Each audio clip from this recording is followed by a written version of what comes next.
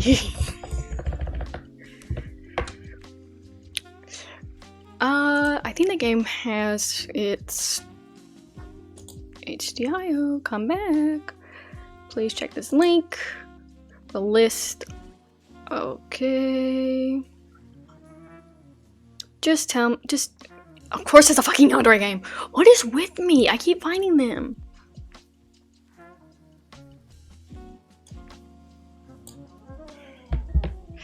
Another day, another fucking Yandere game. I do love it though. Oh, warning. She also has opinions on Yandere's, I guess. Warnings for the game.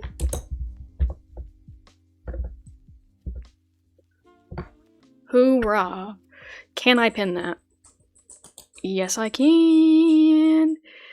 Yeah. There we go.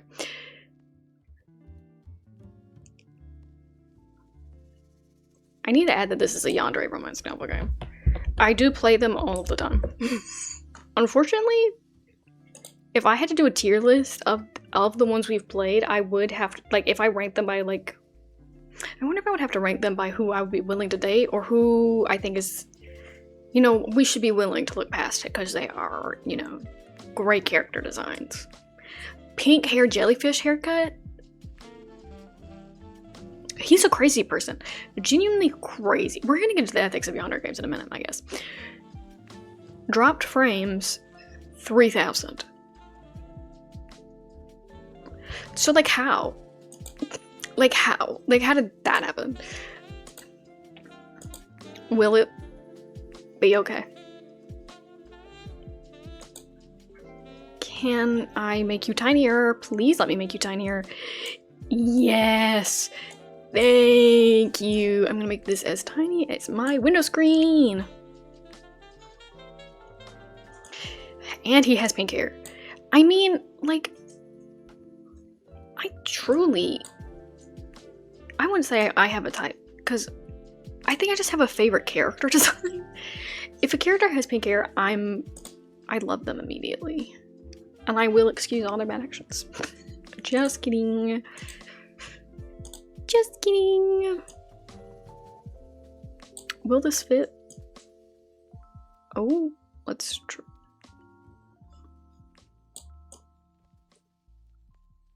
I can't tell. Ooh, great question here of where should I end up putting my camera?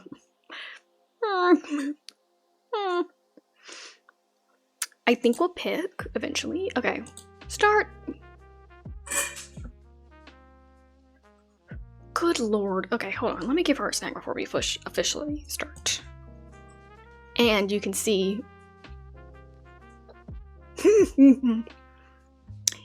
You can see. Okay, that was closer, I think. You can see the new Be Right Back screen. It's not funny.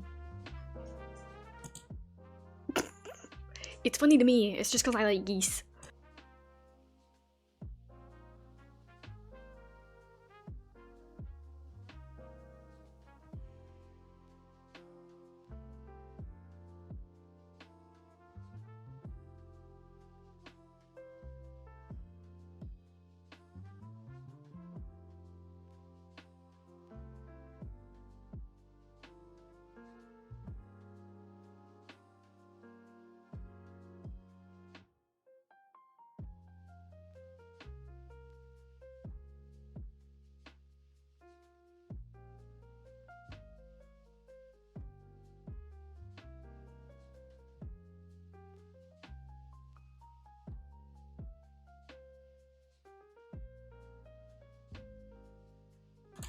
She drinking. She drinking. It is so hot out lately. I genuinely need to get her, like, fucking flip-flops. Would you like flip-flops?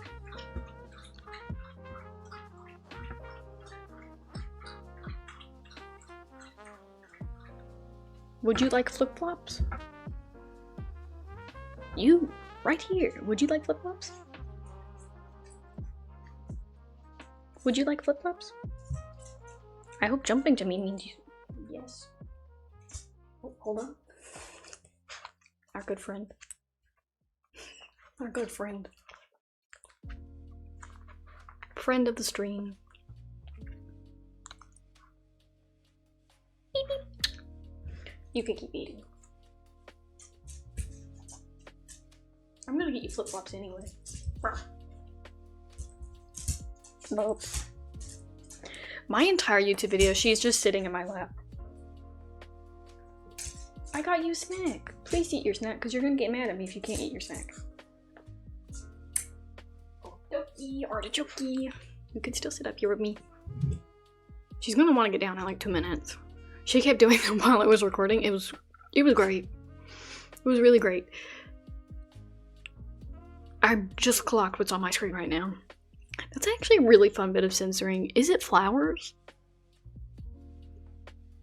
If so, based on what we've learned, I find that pretty fitting. You know, one thing is, if the Yandere game does not have good written story, good written themes, good written foreshadowing of the demon we're about to encounter, you drank that water really fast, so you might have hiccups. I know, I gave myself hiccups earlier today. Over soda. That's so annoying. Oh, yep, hello. I know that you could see her, dude. Oh. Why? You need a bath. You need a bath. I don't work tomorrow, so I'll probably give her one. I probably really need to update my computer. Oh, yep. You definitely need a bath. I can see grass. Little grass stains. You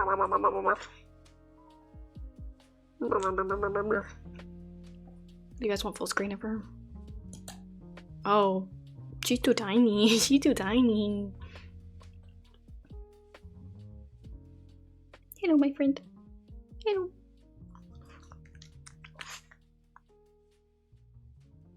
Can she see herself? Oh, maybe she can. Maybe she can. You want to go eat your snack now? You're eyeing it. You're eyeing it like you really want it. Go get your snack. If you want me, I'll walk you over there. Nom nom nom. Nom nom nom. Nom nom nom. Eat your food. She's such a toddler, but it's okay. You know what? The pink matches Yandere. Yep. Yeah. I'll say it. I do not like how curtain bangs look on me right now, but that's okay. You are not doing this right now. Love you. Toy. Okay. Let's start, and let's start eerie. You know, as if you can't hear my dog. Let me get my... This is Too Happy of Jazz. Too Happy of Jazz.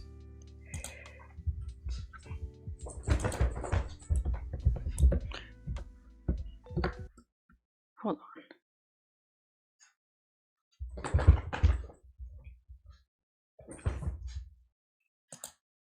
I'm gonna ignore. Nope, Too Happy.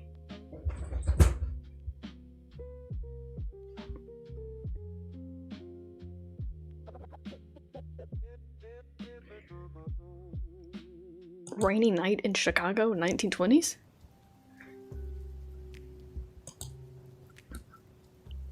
If it was wasn't rainy, I think the music would be good.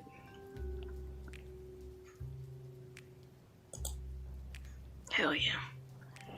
Dun dun.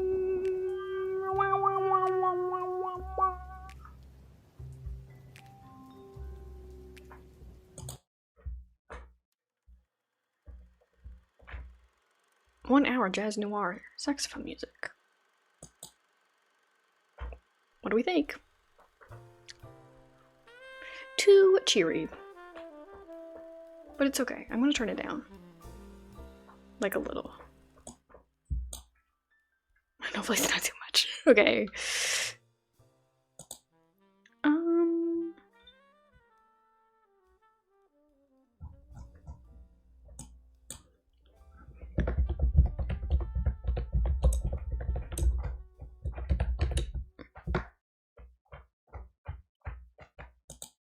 To 1940s.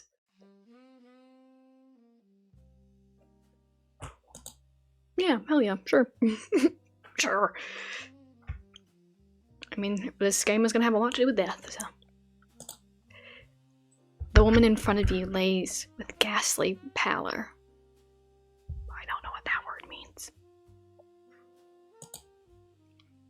Her hair is streaked with gray, and her lashes, intact in their darkness, rest lightly on cold skin.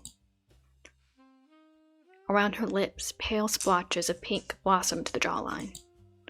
You wonder, as you always do, what kind of voice would have come out of their mouths. Perhaps something unsaid dissolved into the dark with her. The needle injector between your lips... Ooh. The needle injector between your fingers clicks, binding her jaw shut. Ugh. I don't like thinking about what happens. I've got enough of that from Mortuary's assistant. Never again. To not know anything about the bodies whose mouths you'll shut, fingers you'll break, and veins you'll drain. Past what is written on the cream, papered... Oh my god, I thought it was like actually like written... Whatever. What is written on the cream-papered folder just an arm's reach away. He was given this line of work, and yet it's impossible not to imagine the life between the visage you are locking in time. Sometimes, the bereaved would even make certain requests to make sure the word that almost slipped my mouth was decreased. Deceased. Looks as close to life as possible. Things like leaving certain piercings in or using a specific color of lipstick. You're not sure if the pink on her skin is a rash or a birthmark. Either way, it's light enough that it'll be covered by makeup later. Another click resounds under the pressure of your fingers. In the cold room, perpetually bask in the sting of formaldehyde. You perform your rituals with mechanical ease. You wonder if anyone would want to preserve you to such a degree, should your time come. You give your shiny new work ID card a once-over.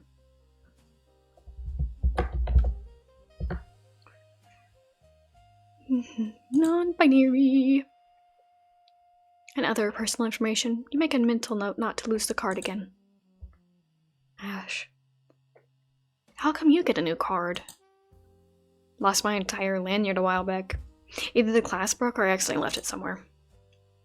Maybe I got tired of being misplaced and decided to leave home. ...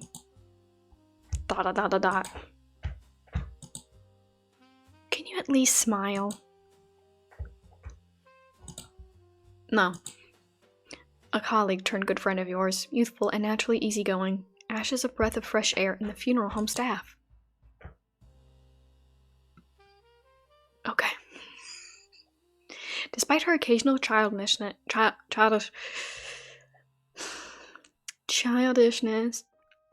she takes her job with surprising sobriety. Bet old Jarrett gave you an earful. You chuckle, carefully pocketing the piece of plastic.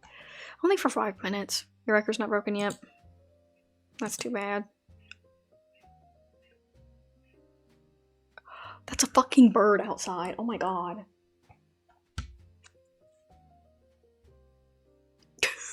That was scary. That was really scary. Oh, by the way, you're done dressing up Miss Jane? Yep, just finished. Have any of the family members responded? Can I space him at work? Yeah, I can. Her only child will come for viewing tomorrow. Okay, good. Don't forget to prepare her for viewing, and if anything comes up, just call.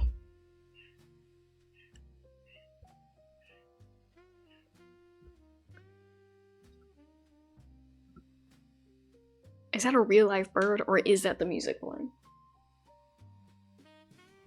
That bird is loud as hell.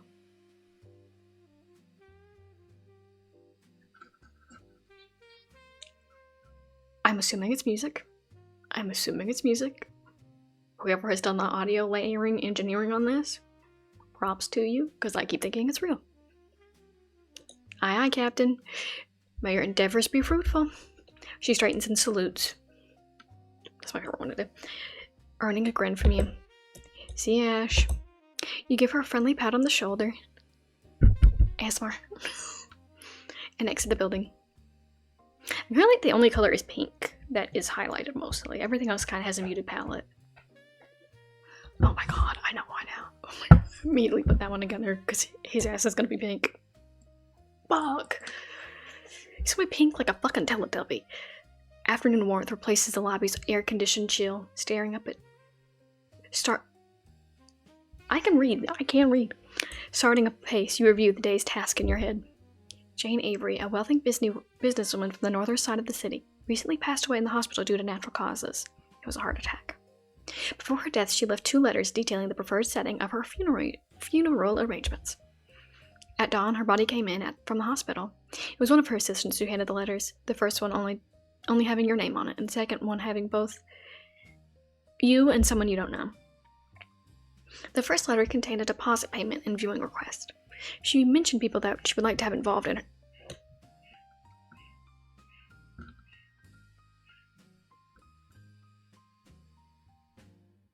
So that is a real frog. Maybe a frog?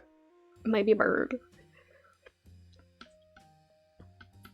I'm still gonna pretend it's work up the audio. The first letter... Yep, I read that part. She also mentioned people that she would like to have involved in the preparation. Though people may give a false sense of number. She simply requested you as a mortician and a man, a botanical curator from Colvin Museum of Natural History, as an extra hand. His name is Chao Zhang Chen, the other person written on the second envelope. At the end of the first letter were instructions to open the second one only when both are present. That's a weird stipulation. So you contacted the curator a few hours ago. He responded quite quickly and agreed to meet you today. Okay. A strange excitement dwells in the back of your mind. Ooh, stage 1. Autolysis. Autonomy. Atomithless. I can't read cursive. And don't judge me for that either. I can read my own cursive. I just don't know what word that is. It looks like autolysis, but I don't know what that word means. So, the curator recommended this cafe as a meeting spot. It's situated not far from both the funeral home and your residence, but you've never tried it before. Did we know this woman? Like, how does she know all that? How does she know all that? Like, do we know her? Or, like, is this like a friend of a friend? Like, I'm concerned. A little bit. Teensy tiny bit. Of who the fuck is this? Who is this? Whatever. Wrong tab. Wrong tab. Oh, I need to make this actually go away. Because it's gonna bother me. Okay, there we go. You choose a seat for 2 near the window, basking in the remaining daylight pouring from them. The city, ever busy, shines under it. You take out Jane's second letter and sit it nicely in the middle of the table. The cafe bell rings throughout the room. You and some other patrons reflexively glance at the entrance. Just pink as fuck. Pink as fuck. But you know what? I have to admire that. So, a young man is already looking directly at you. What I like to do is when we see these people, I do like, at least attempting, to do faux character analysis. Because when it was our good Yandere friend, who also had pink hair, we learned a lot. We learned a lot. Because his hair was picked from the anime we were watching because he was a stalker and he knew what anime we liked. And the minute we said, yeah, we like love that for him though. Like we love that on this one anime character. He was like, I'm taking that now and that's what I'm gonna do. Anyway, I kind of like the side situation, the asymmetrical The asymmetrical bob of it all. The humongous fucking scarf. Might not be a scarf, might be something. Does seem like it's trying to cover something on his neck. Maybe wounds. I don't know. Maybe it's a Dazai situation from from Stray Dogs. Like, you know what I mean. I kind of love the buttons are also pink. Very slim physique. Slim jacket. Business professionally. Not green. I don't know why, but I would assume someone botanical would have like a green theme, so I wonder what made them land on pink, of all things. I find that interesting. Maybe like a frog. Like a frog. You know how they're like brightly colored and it's actually like, I'm poisoned. I'm poisoned. You know, maybe it's something like that. Like it draws your attention to it as to, you know, keep you at bay. But I kind of love when they all have fun colors in their hair. I don't care. I don't care. I love the fun colors. Smiling, he makes a beeline to your table. Under his right arm is a motorcycle helmet, and under his left is a master bag. The keychains on it rattle with each step. Ciao. Excuse me, are you Nan? Ah, yes, you must be Chao Zhang. That's me. A pleasure to meet you. Also, if I am mispronouncing this, I'm saying like I don't have fucking Google.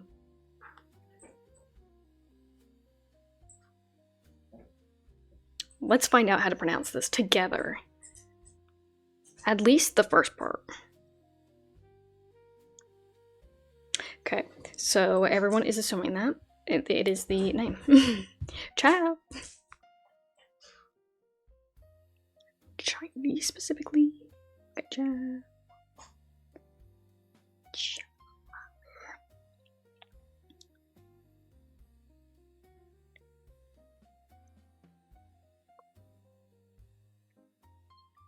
I might be pronouncing it close to correctly.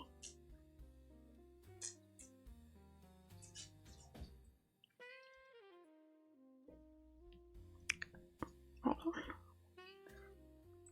I do simply not assume no one is here, so I am taking the time to do that. Shit. Okay, I think it's mostly the Shang that was mostly probably where I was misdoing it. I think it is Ciao. I kind of like that is a, you know, common denominator of ciao. I'm thinking of German, though. That is what I'm thinking of. Ciao. Again, if Google is misleading me, you can let me know. I'm sure Google, with their... Oh my god, did you guys see that they're like, actually, no human results at all anymore? Bye! That's annoying. So whatever first comes up may be wrong, because I'm sure it's filtered by evil AI, evil data centers. So if anyone sees this and it's wrong, if it's on the VOD channel, just comment. I'll find out. I'll find out. Okay. That's me. A pleasure to meet you.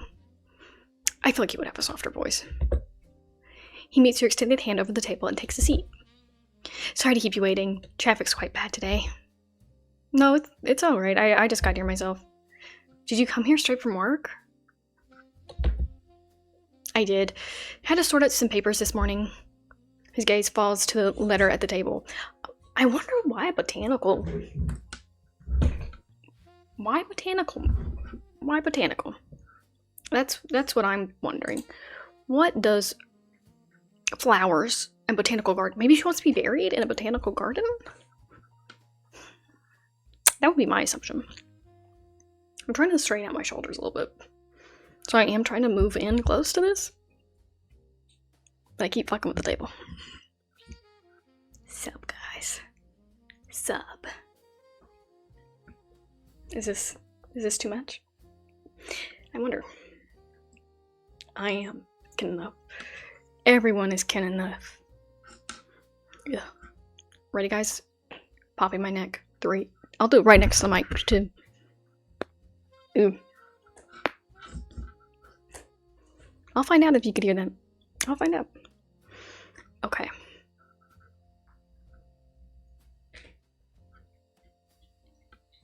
His gaze. His gaze! Ah! His gaze falls to the letters on the table. Let's order something first. He waves a waitress over and you both give her your order. You knew her, didn't you? You should be the one to open it. Chow shakes his head. She sent it to you, not me. That would be where I'm confused, because I don't know her, but she knows you. But I'm the main one dressed.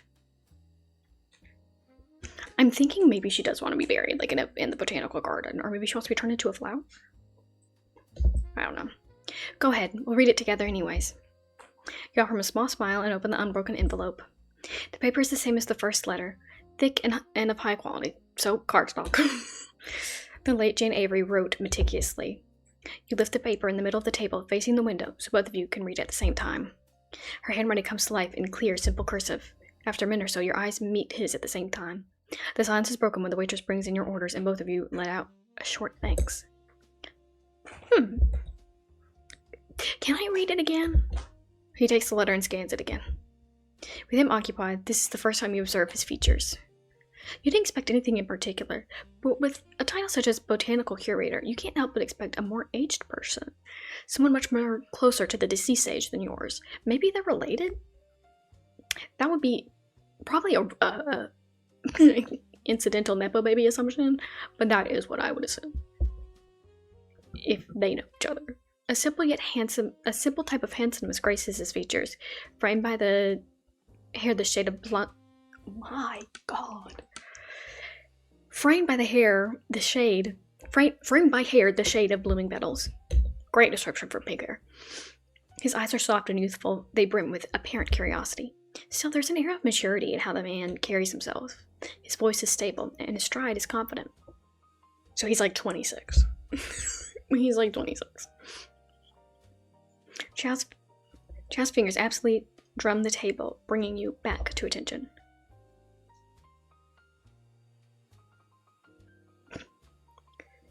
Would you like to eat first? Mixed nan?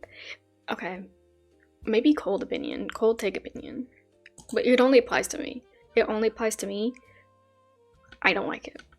I feel like we have to come up with a new one. I'm sure some people really love it. I don't like the form of titles in the first place. I don't like it. Like in a polite thing, I will use them. But if anyone just uses random ones on me, I don't care. I just don't like misc. I don't like it. I've tried. I can't do it. I like some other vague ones. Like, there are some that are neutral that I don't mind. But, like, when it's Mr. and Mrs., there's already a weird connotation with both of those. One is just like, oh, if you're married or not. It's weird. I don't like it. I don't like the concept of them in the first place, so I think maybe that's why.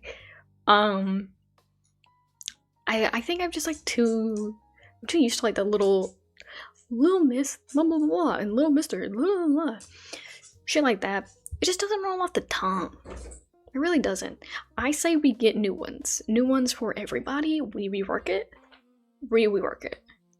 Something fun. Something fresh. Something for the summertime.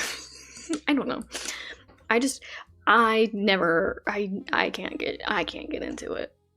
I can't get into it. At least for the title parts. No. Like, at that point, I would just say, just describe it. Just describe the relation. Just describe it. Just describe it. I know some people were trying to make non-binary noun of sibling. Sibling. That's what that word is for. What else? That is my sibling. Rolls off the tongue. Sometimes the simplest way is to do that. So, I don't know. I'm sure it's a cultural thing, because even where I'm at, down under, that makes it sound like I'm in fucking Australia. The South. It's like a manners thing where you do have to do it, but it's like, because you still have to remember, there's a weird patriarchal sense to a lot of them. So there's Mrs. I think there's a third one, but I don't remember. I know there's unmarried, married, and you're not meant to assume one or not. You know, sometimes just don't use them. My opinion. My opinion, just mine. But, like, I get it. Like, I get it. It's very, you know, baked into everything. But sometimes I just can't. I just can't. Hiccups. Sorry. I just can't. It fucks with me. Like, I'm like, I don't know if I'm upsetting someone. Because some people really will prefer it, but, like, they don't tell you which one is theirs. Especially Southern women. And now, I don't want to assume you're married or not married, because people will get mad if you do. So it's like, I guess. I just think maybe we invent new ones that actually roll off the tongue for everybody, and I don't have to remember all of them. I'm not saying that for any other language other than English right now, because I don't know. I know some other places have more neutral terms that probably sound better. But in English cases, girl. Me and Mix just don't get along. Misk, whatever. I don't like it. In my opinion. It's just because I can't pronounce the X. It is genuinely just because I can't pronounce the X, and it trips me up every single time I read it. That's where my hater nation comes from. I can't pronounce it right every single time. I'm like, yes, Little Mix. And I don't like that. I really don't. Actually, if it was pronounced Mix, and you just put fried Little Mix, Big Mix, it would sound like cereal. But maybe that'd be fun. Now that I could get into. That is the meta. That could be the strap. Lucky Charms. What if that was how we pronounce everybody? Cereal brands. Are you Lucky Charms? Are you Cheerios? Ooh, that could be fun. O's? No. It would have to be attached to something. Yes. Basically, all I'm saying is if it just put an and, I would be fine. I would be fine. But my opinions on gender terms and non-gender terms, only with how they direct him towards moi, does depend on the day. It does. Because sometimes I'm fine with, you know, like Mr. or something, and then the next day I'm like, just leave it away. And sometimes I'm like, it's whatever, someone's comments, and then the next day it's like, I'm going to jump off the nearest bridge. Just, because I still don't. It is also very common down south. This is the most random rant ever. It's also very common down south. You know, sir, ma'am. I tend to not do it at all. I try to keep it out of my vocabulary. You never know. You never know what someone, like, you never know someone's opinions on it. You just don't. I personally, anytime I hear it, just, no. And I'm gonna say we probably don't need gender neutral terms for those ones, because I think we should just get rid of it. My opinion. My opinion. I just can't. I don't like getting ma'amed, but I know the old person, like, in the retail store, I'm not gonna yell at them for it. I only go out when I'm about to go to work, and whenever I go to work, I put on persona me. So that's, like, fine. I just don't like it. You know, it's like, you know, I expect it, but it still distresses me. But it's never one of those things where I'm like, you fucking bitch. I never do it. But I used to go out with back in my PNG tuber era, I had some mini hair links that I had. I mean, come on. Not even once. I did get. There's only one time I've ever actually, like, out in public been they them. I really like that. I've been heed once in public when I wasn't urging it by someone I didn't know. I also really enjoyed that. Love. I was like, oh, hell yeah. Yeah. I hope you gather my opinions on random pronouns things for me. It's so weird. I just get random, like, sometimes if I build up enough separation between Alami and even like this, it doesn't make me feel as dysphoric just generally, but like when it's like face to face, it's a little bit, it's like, I don't know, because there's just some things dysphoria fluctuates a little bit for me in certain aspects, because I'm just like, sometimes it's like I'm not gonna get out of bed day, and sometimes it's just like it's whatever, there's nothing I can do about it. And that's generally what my stuff is, because shit's expensive, government evil, and brain will convince itself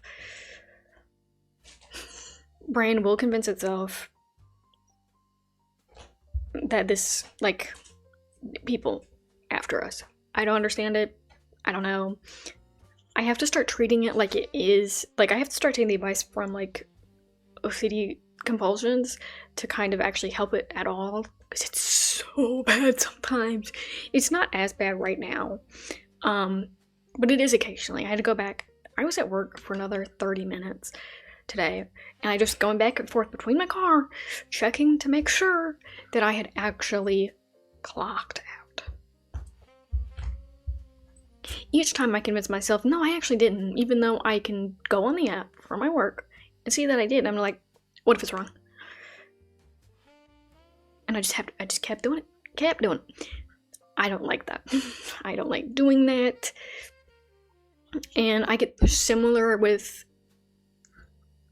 body stuff too, so I don't know how my brain would adapt to that. If I could change it up and it not be, if I could switch out stuff, if I could switch out like anything, as if if the gendered body parts that most people have gendered, they are not necessarily gendered, but the ones societally gendered and sexed of the body, if I could just like use those as accessories and like switch them out, I feel like that would be very stress relieving for me. I probably should just find the nearest. I just need health insurance so that I can go to the therapist and actually get those OCD stuff like probably better managed than it is now. Because then we can go somewhere. I just don't trust myself enough until I do. Because, like, my opinions will change every day. Every day. And it's purely because of that. Couldn't even keep my fucking profile picture that I commissioned because my brain convinced me out of it. How the fuck does that work? I don't know. But I still like it, though. I'm probably going to get it printed or something, hang it up. Because it's cute. Love. Anyway. Yes. Also, you can call me by my name. I don't think we're that far in age, which is exactly what my opinion would be. Please don't do that. Only if you want to, of course. Okay, you can call me by name too, then. Don't hesitate to ask if you have any questions about my work. We'll be working together, after all. What does a botanical curator do? Are you like a museum curator, but of plants? I'd like to ask you some things too, if you don't mind. Not at all. About his job, about Jane Avery, about him.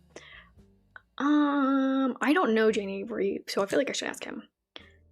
How long have you been working in Colvin?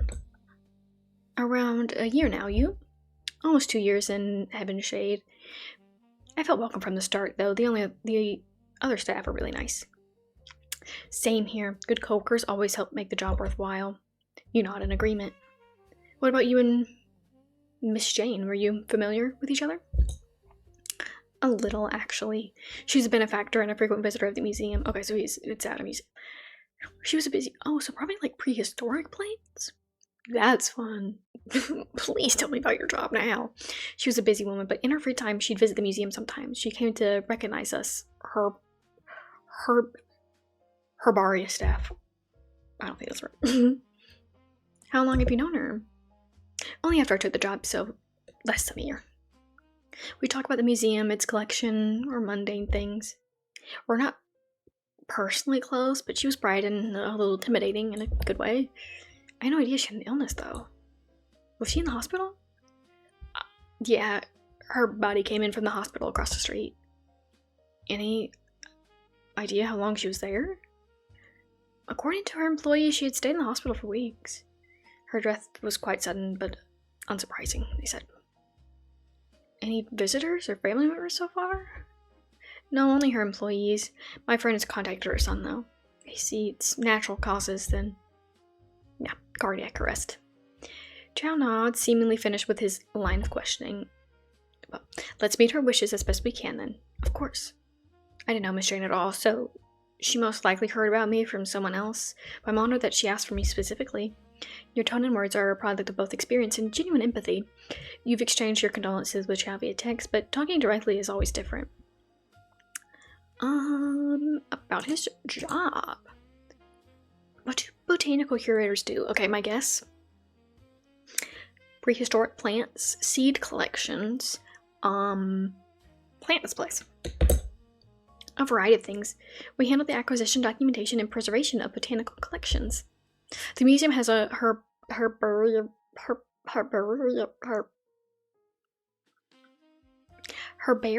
wing, so I mostly tend to that. I also get to guide a lot of tours. For kids mostly, because according to my manager, my face is approachable to them. Do you know what you look like? Because I mean, the bright pink really helps. I'm being so serious. When kids come up to you and you have like fun bright hair, they love you. They love you. The couple months that my hair was like bright pink, well, kind of pink, but you know what I mean, the kind of pinky red. Kids love me. Their grandparents love me. I got so many comments like, if back in my day, I'd call you Pippi Longstocking. Or Carrot Top. I get that like all the time. I don't know what it is. I feel like it's like a mood ring. You just get to remind them of a random character. And I think today's Peppa Pig. And if it's other ones, if you go blue, just be like, guys, I'm literally Bluey. I feel like that would work. Hell yeah. Approachable to them. They're not wrong, you think. You don't miss the way his voice endearingly rises at the mention of his job. What about you? I'm not really familiar with the death care service. Morticians are basically funeral directors. We work with the family, arrange funeral services and memorial service, details, paperwork, things like that. The hours are flexible, but I work on call too. Since I have the licenses to work with funeral director and embalmer, it varies from time to time. Do you have a preference for either one? I think I would prefer director. Personally. I don't think I could do embalming. Not really. A senior embalmer just retired from the home, so I'm taking more embalming work lately, just until a recruit comes in. I already dressed up Miss Jane this morning since the first letter she requested a viewing would be held. You delivered lessons in a gentler tone, unsure of how okay. Well, no, he did know her. This is me not being empathetic. I need to be empathetic. He did know her, since the sudden mention of Jane might affect Chow. He doesn't particularly react, so you continue. But it's good work. I chose this line because I felt a calling to it.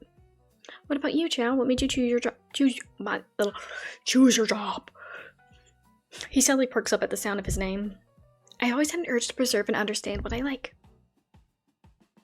Oh, that won't be worrying.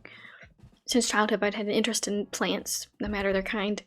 That and bloods makes me a little squeamish, so I can't study far in the field of animals or the human body. But if I ever gain an interest in either one, I'd like to think I'd pick up necessary knowledge. It's never too late to learn. I'm sure that won't be scary. I agree. About him. You point your chin at the helmet resting on the back of his ride. No, because, okay, see, watch this space. The scarf will flow behind him in the motorcycle. Get that picture in your head. You ride a motorcycle? Sure do. Saves a lot of time and money, and it's fun. When I need a refresher, I take it out on night rides. Well, what else do you do in your free time? I enjoy photography. I usually take pictures of things I'm interested in, so plants again, haha. I consider my job a hobby too. When I preserve or log a specimen, I try my best to learn as much as possible about them. Keeps them alive that way in history and knowledge. So he's like most definitely going to do this to us, right? Like that's what's going to happen. Right, okay, just putting out there. You seem very passionate about your work. Of course, it's special to me. It feels something, that's for sure. What about you? Man, what do you do? Why do you do for... It's both personal and impersonal, I suppose. You're assisting someone, or at least their loved one, through death, the last stop. Yet you'll never know the deceased personally. I'll know them through what is left of them. Not sure what to think about that. In a way, that's not too different from his job either, you think. You wonder what was like if that was a little too much, but Chaz eyes you with a satisfactory glint. I turned the music up a little bit because I don't know if it's like extra quiet or really quiet. But I know I turned it down. I understand what you mean. You smile appreciatively. I don't think I have any more questions. I was wondering where my baby is. Both of you finish your meals and the conversation automatically returns to the job at hand. You review the content of the second letter together. Okay, so Miss Jane stated that she would like to be buried. After a 3-day viewing, starting tomorrow, she'll be buried at her family graveyard outside of the city, attended by her son. During the viewing, she wants to feature various specimens representing all the museum's wings. Okay, so that's why he's needed. The choice of specimens is given to the curation teams. And she wants to be displayed in a glass coffin. I could not do that. No. Child looks at you with a slight concern. Isn't the viewing supposed to be tomorrow? Is this enough time? I think you have glass coffins? Okay, whatever. You're a funeral director, I'm sure you would. I think we have 1 or 2 glass coffins. I'll ask right now to check. You take out your phone to quickly text Ash. Jane Avery's request is to be on the more unconventional side. 3-day viewing displayed like a museum exposition than a burial. No ceremony, memorials, or eulogies. It's not disallowed, but considering her direct summon of you can't help but be curious. You look back at Chad. What about the specimen? Can you get your permits and transportation fast enough? I'll try, but if it's for Miss Jane, I'm sure the museum will treat it urgently. Also, if you don't mind, can I keep the letter? I'm sure the other staff would like to see it too. I'll tap with the content and send it to you when we get right back to the museum. That's fine. If there is anything else, let's go now. Let's. You both gather your belongings and pay at the counter. Joe opens the door for you on your way out. You're going straight to Heaven's Shade after this? I don't know where I got Dale from. Yes, but I need to drop by my apartment first. It's nearby, so I'll just walk. Are you going back to the museum? I'd like to start discussing with the team as soon as possible. I'll have time and spare helmet, though. Want to ride instead?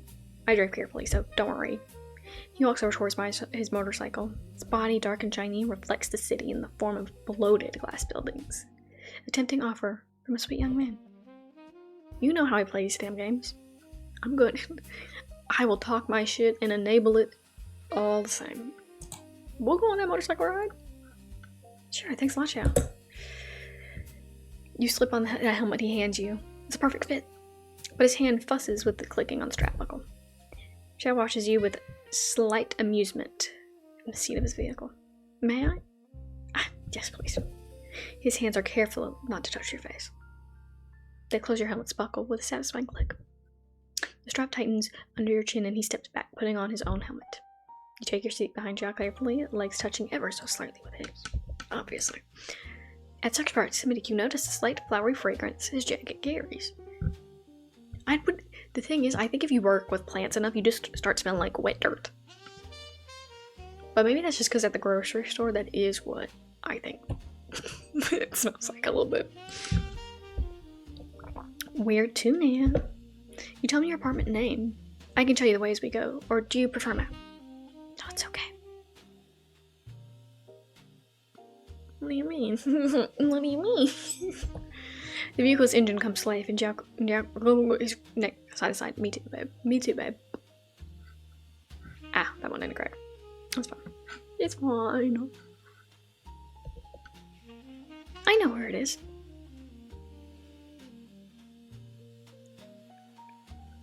Of course he does.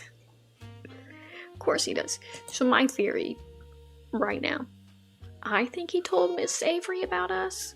That would be my opinion. I don't know how he would know about her though. Like if we've never met him before, I don't know.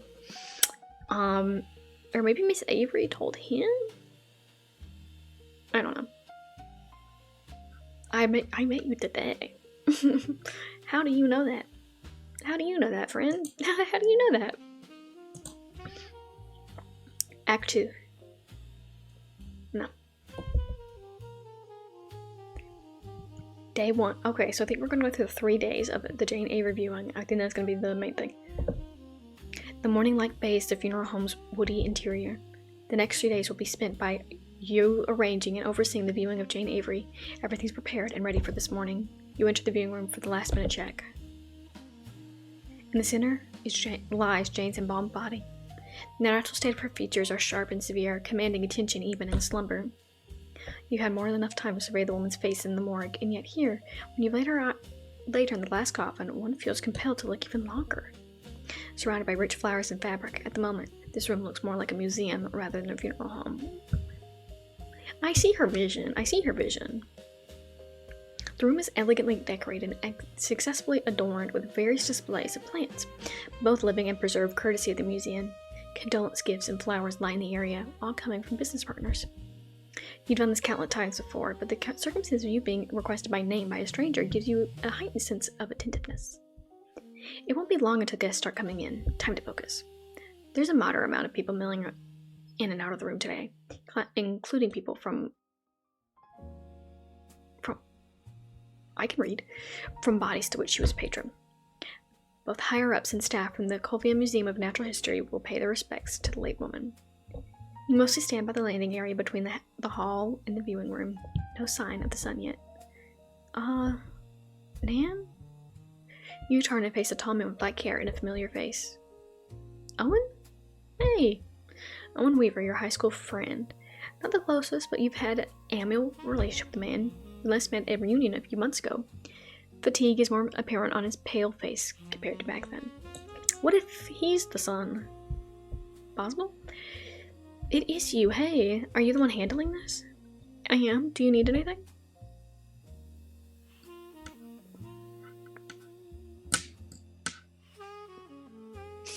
I'm a genius. I'm a genius. Jane's my mom. The girl named asked to talk to you since you're the one in charge of the viewing. Oh, I see. My condolences, Owen. Thanks. Second passes as both of you think of what to say. You shift on his feet, beady eyes observing the unfamiliar halls. Remember what we talked about a few months ago? At the reunion? You nod, pausing to recall the details. A few months ago. You step outside the restaurant, the noise of the chatter most immediately dissipating into quiet rustles of wind in distant ways. You inhale as much as fresh air as possible before anyone notices you're gone. Reunions aren't particularly unbearable to you, but the noise can get overwhelming, not to mention the distance it took to get here. In the distance, the ocean glitters in preparation for the sinking sun. You find yourself smiling a little to yourself. Hey, Nan. Oh, hey, Owen. Want one? Well, now we have to. He takes a pack of cigarettes and offers them to you. Nothing. Oh, okay. Oh, whatever. No thanks. Interesting. He lights his cigarette with a flick. The flame burns the white nub crimson, then pale as it turns to ash. Owen takes a drag and faces away from you when he blows away the smoke.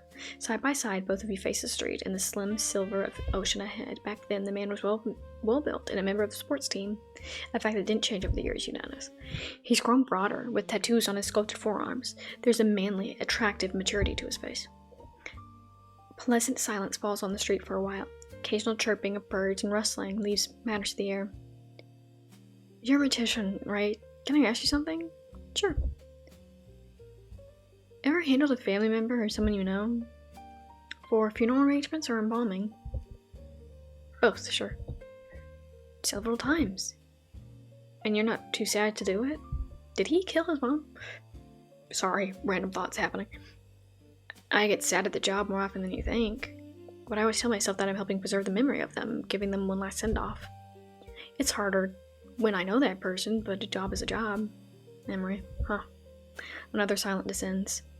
You give a sideways glance to see him with furrowed brows, mouth slightly open as if wanting to say something.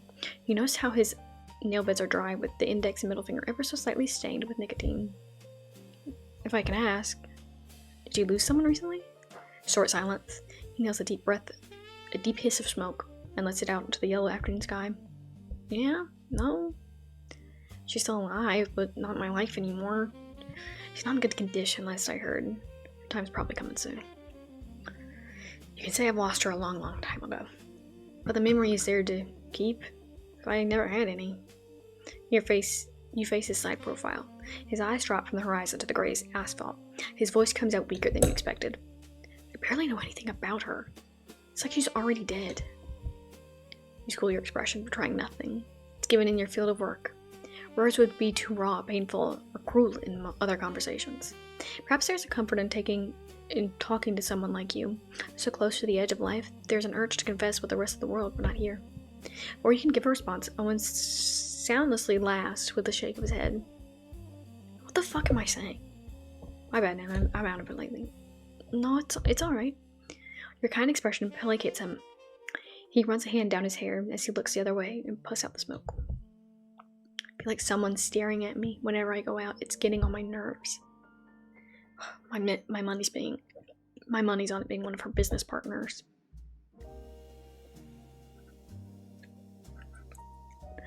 The last pair felt like it had spoken to himself, so you don't feel the need to pry. Are you alright? Fine.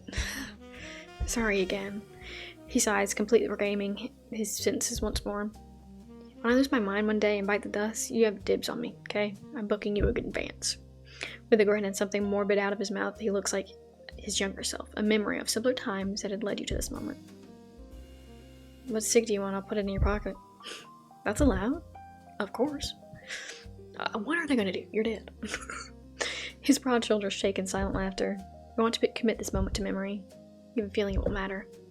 In light of the setting sun, there is severity in his features.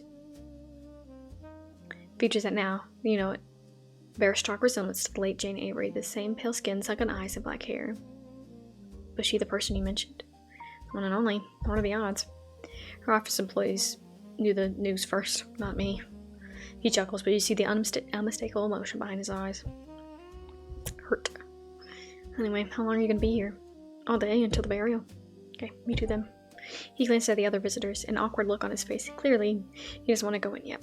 You decide to give him that small distance. How are you? Feeling better than last time? Last time? Owen's brows furrowed to recall. Oh, well. I don't think anyone's creeping on me anymore, so shit. Oh, my bad.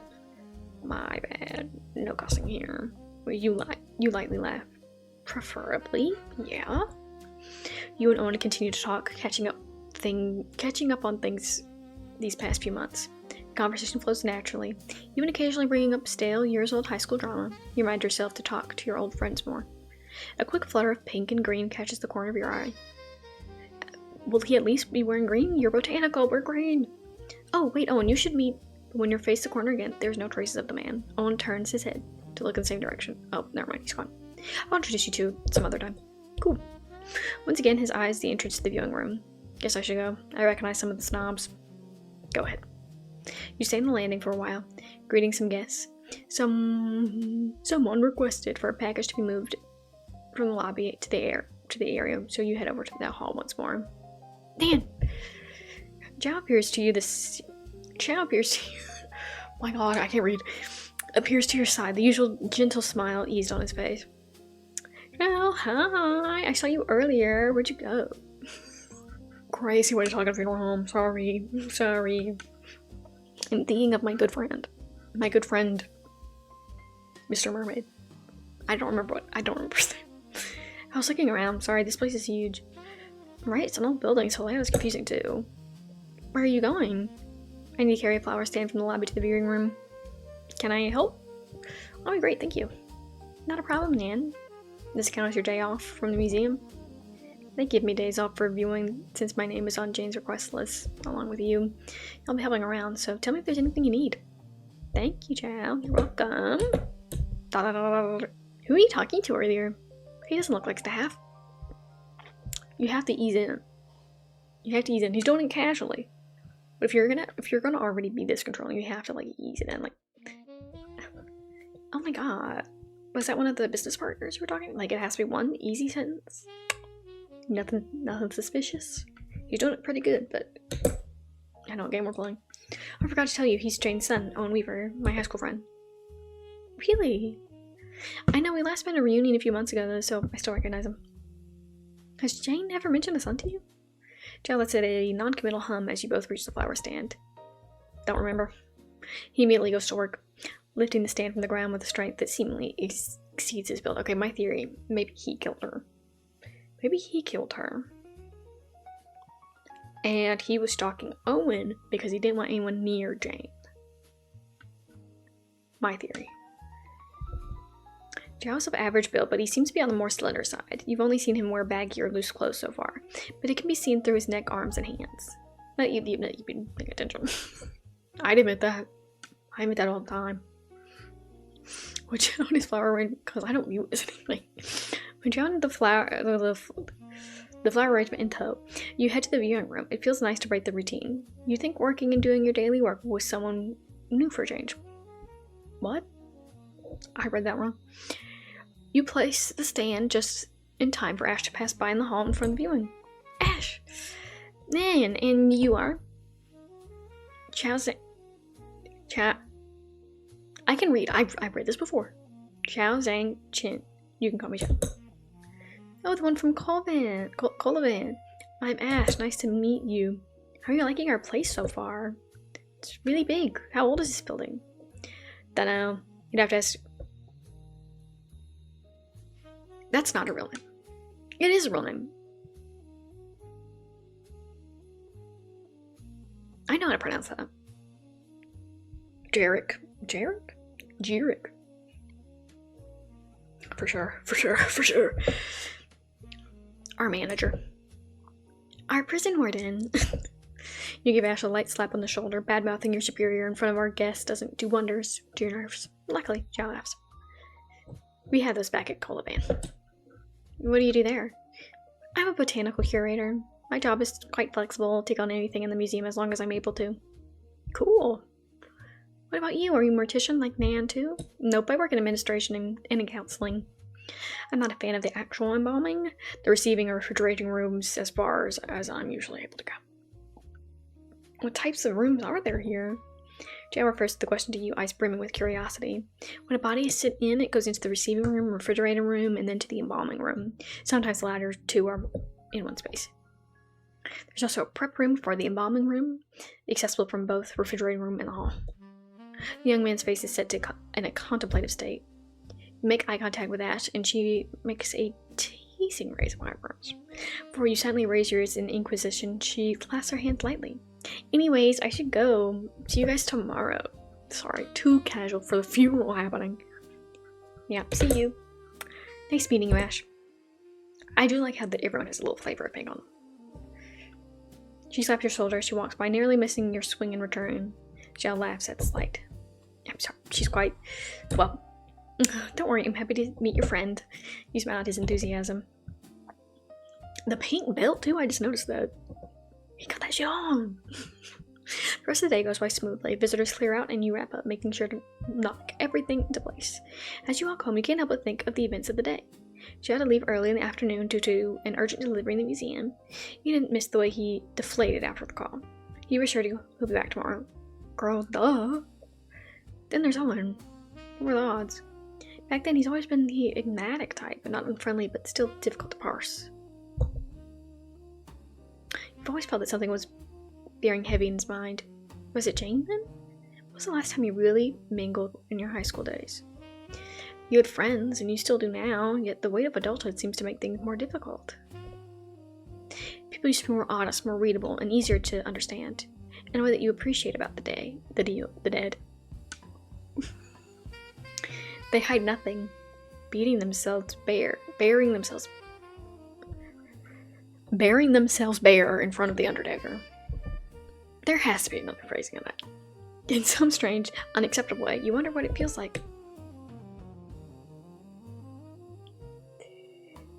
See, with his preservation thing, and my character's like, well, what if I was just like that? I'm afraid of what this might go into.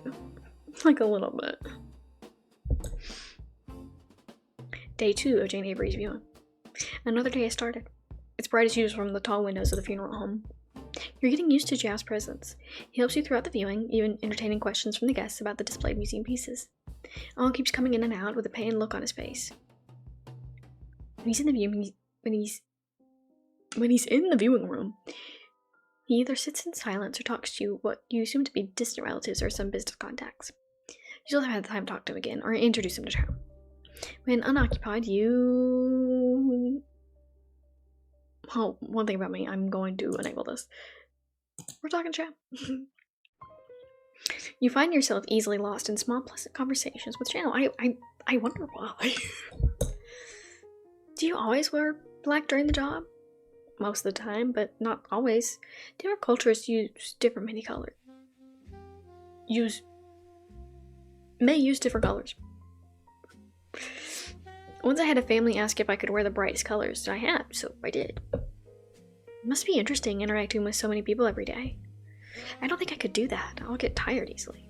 To that, you smile gently at him. It can get tiring, but at the very least, it's never boring. There's always something new going on. And everyone pops in from the entrance. She looks around warily until her eyes fall on you and Zhao's smile crinkles in her sun-kissed skin. Zhao, dearie! Geraldine, did you come here alone? That's a great question. My son drove me here. Is everything already inside? The team and Joshua, yes. Okay.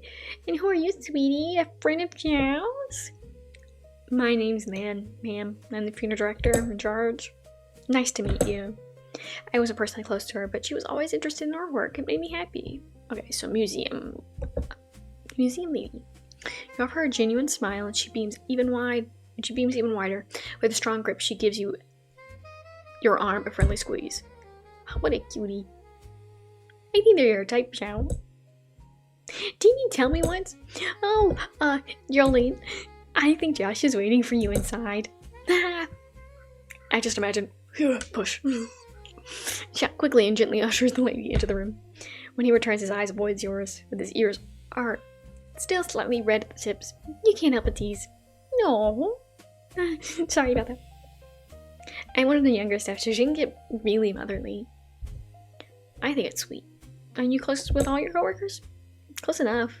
I'm on the job purely for my interest, but turns out it has other blessings. What about you, Nan? You look like you're good friends with Ash. His subtle excitement shows when talking about his interests, or you. It's a pattern you start to notice. Find quite cute. I am. She's treated like everyone's little sister here. I can see why. Geraldine reappears in the landing.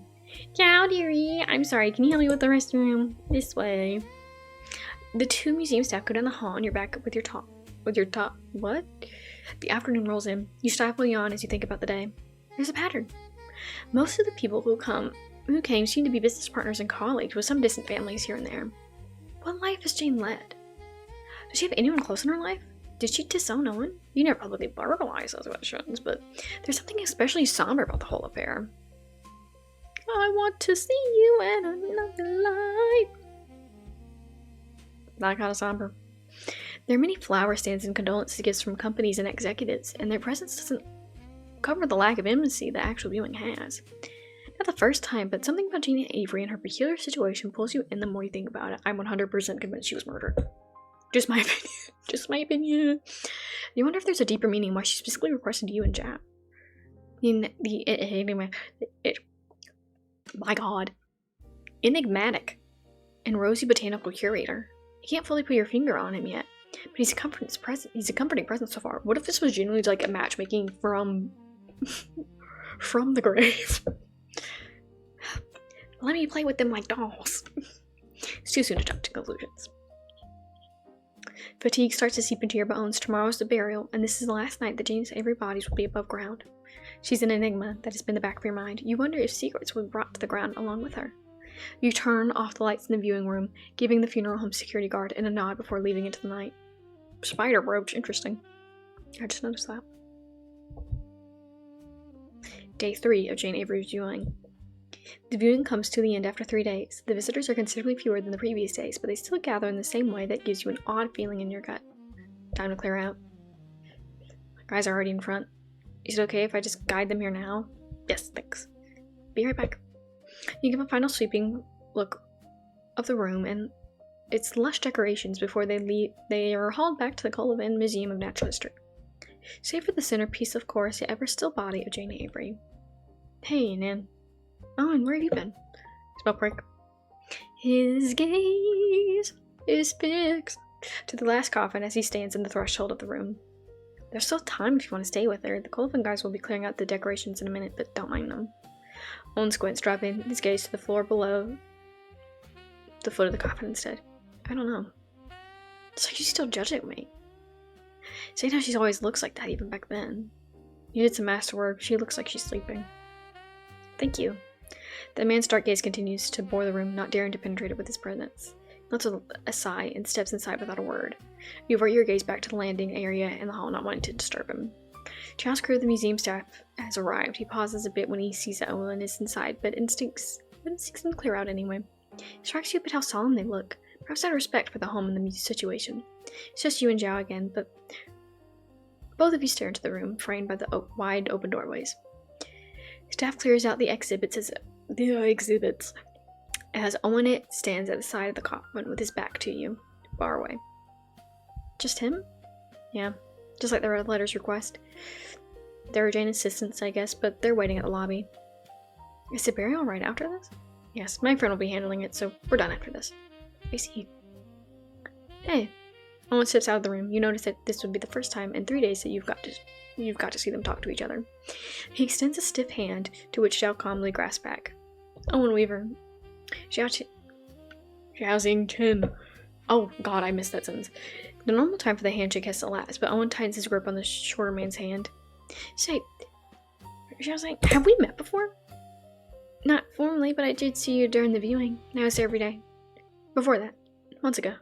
He so killed Jane. Sorry, I don't think so. Zhao tries to retract his hand again, harder this time. Be honest. I am being honest. I've never met you before. You were there in front of my apartment. Almost hit you, didn't I? What are you talking about? Owen's face contorts into angered confusion.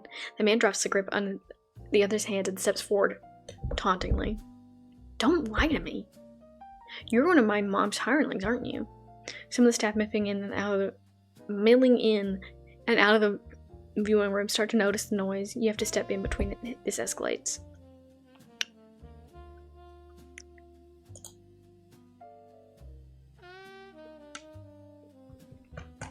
To enable or not to enable, you know how I am when I play these games. I like to see it get worse. But to be fair, if you think he's, like, working with your mom, well, duh, but, like, duh. That's what everyone's here for. Defend. This is not the first time a family member has lost their temper in a funeral home. You've learned to understand it. Sorry, please calm down. Don't yell here. He seems to deflate a little. A pained garment now on his face. I think I've met him before. Have you? You look at him seriously. You hope when he answers, whatever he answers will be the truth. I'm really sorry. It must have been someone else. It was 100% him. Do you think he's telling the truth? You answer the way you want to believe and what your gut holds on to the most. Yes? Are you sure you've met him before? The man's fist glints at his side, his shoulder shaking. Dark eyes so utterly similar to Jane's lock onto you. Zhao notices it, his face immediately tricking from confusion to agitation. It takes a half step. Damn. He takes a half step between you and Owen. Before either of you could speak, Owen looked around. The tension in his body dissolves into a slump. A fragile look of confusion on his face brings forth an image of a much older person. His eyes drop once again, exactly like how it did back between the silvering ocean and rustling leaves a few months ago. Owen runs his hand through his hair, his eyes flit left and right, and you see that heavy rise and fall of his chest. Never mind. My bad. Been feeling horrible lately. You know, my mom dying and stuff? He says it so noncommittally. Xiao's face is stiff, refusing to show a reaction. It's okay. My condolences. Sorry, Nan. Thanks for all the help. This time, he looks up. He looks up enough to catch your gaze, and you see the restlessness behind his now controlled words. Oh, I accidentally clicked something. I'll wait for the hearse in the lobby. Bye. Before you can say anything, he briskly leaves the area. You turn to Xiao with a questioning look.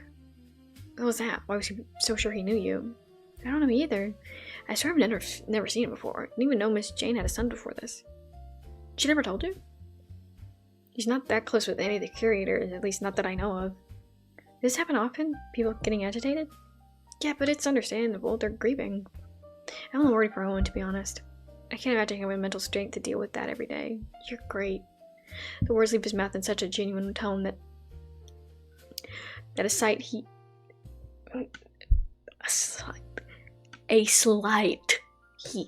warms your cheeks. I'm like, what is she? What are we talking about? What's seeing? What are we seeing? We're seeing Sally sell seashells by the seashore. Yup. Yup.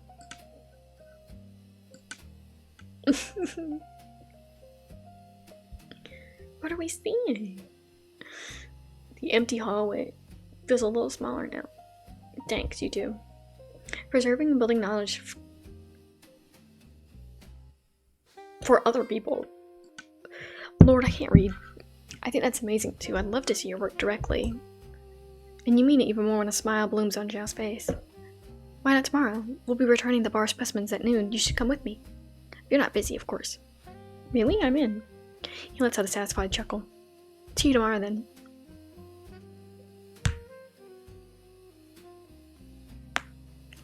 Ow. Okay, had to try. The day comes to the end once more. What? To an end once more. The viewing is over after 3 days, and you're unsure on how to feel. Jane must have been moved to a wooden coffin and buried, but an invisible string tugs your mind to everything that happened in this week. He 100% killed her. He 100% killed her. You're excited for tomorrow's visit to the museum. You just hope that you don't get any sudden calls to the funeral home. Through your apartment window, the moon is poised on the ink-dark sky. Your sleep is dreamless tonight. Okay, the next day. You arrive at the Colvin Museum of Natural History, courtesy of a ride from Xiao. It was spent, Jesus, with small, pleasant talks, extending until now when both of you step into the marble floors of the building. Any pets? None. My apartment doesn't allow them. My turn. What's your comfort food? Egg tarts. We're here. Xiao leaves his hand in an arc, proudly presenting the grand rooms. Oh, room. Veils of light accentuate the carvings on the stone pillars. Countless tri-plant specimens are displayed in glass boxes, arranged based on type and history. A group of schoolchildren on field trips scatter themselves between them. They chatter and occasionally get reminded by supervising adults to not touch the glass. Something that you see is still not obeyed by a giggling group at the corner. You smile with your cheer. Glancing at Xiao, you see that he's already looking at you. Want to stay a while? It's okay, let's go. You can take a good look after we're done. Follow me. Xiao leads you to a slightly hidden hallway and onto an unlocked staff door. Inside a storage room, the air is clean and dry, a little chilly to the skin.